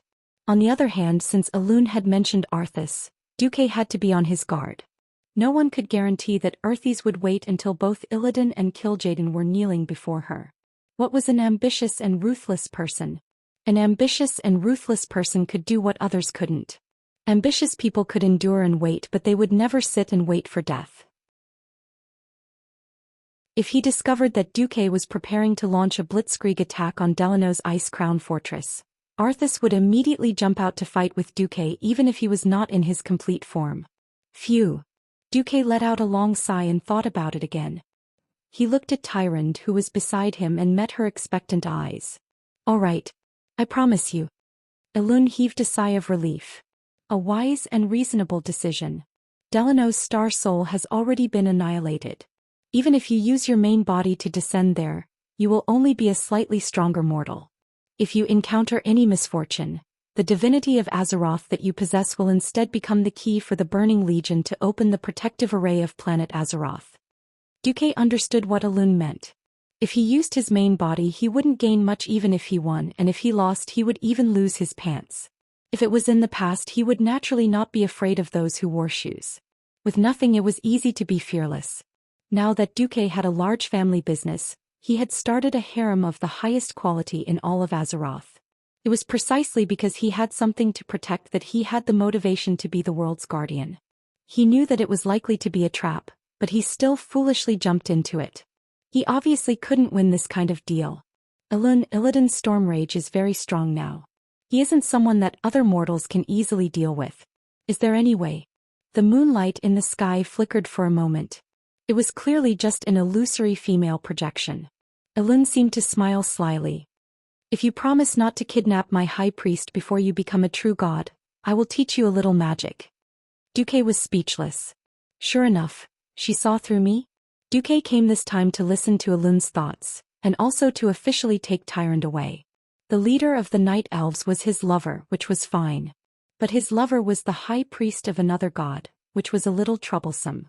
Duque and Elun both knew that there was no conflict of interest between them, and it should be fine to be long-term allies. But Tyron's existence obviously involved a conflict of doctrine. The high priest was the highest representative of a god in the mortal world, and his faith and ability were absolutely impeccable. On the other hand, because of absolute faith, a god only needed a thought to destroy his high priest. Duque didn't want the sword of Damocles to hang around Tyron's neck all day, so it was necessary for Tyron to change her faith. Even if she didn't believe in him, becoming a non-believer or something else would be better than now. This was a matter of principle. Duque didn't even mention this to Tyron. Instead, Elun revealed it after thinking about it. Goddess, I have never thought of abandoning my faith in you. Tyron was at a loss. Child, this has nothing to do with loyalty. It's rare for a powerful demigod to appear in Azeroth, and she has a strong will to fight against evil. As long as you don't object, I am willing to see you become our bond. The moonlight shone down gently like a mother's hand, gently stroking Tyron's green hair. Elun looked at Duque again. But Tyron has served me for more than 10,000 years. Everyone in the Night Elves and Cenarian Circle has accepted this fact. It won't be easy to change. Tyron has to at least cultivate an outstanding successor. At least you have to become a true god. Only then will it be easier for Tyron to take that step. Duque bowed slightly. Your wisdom is unparalleled. I agree. Thank you for your understanding. Elun sent a strand of her will into Duque's sea of consciousness. After discussing the situation in Azeroth a little more, the will of the goddess disappeared. Tyron's expression was extremely complicated. Elun is a kind goddess. Can't you see that she is also blessing us? Duque gently pulled Tyron into his arms. Unknowingly, their fingers were intertwined. After a long time. You should go back first. My mind is in a mess. Okay. That night, Duque did not stay overnight and returned to Karazhan. You're tuning in to the Zhou Xian's Legacy YouTube channel. Don't forget to subscribe and join us on this journey to catch the most captivating stories.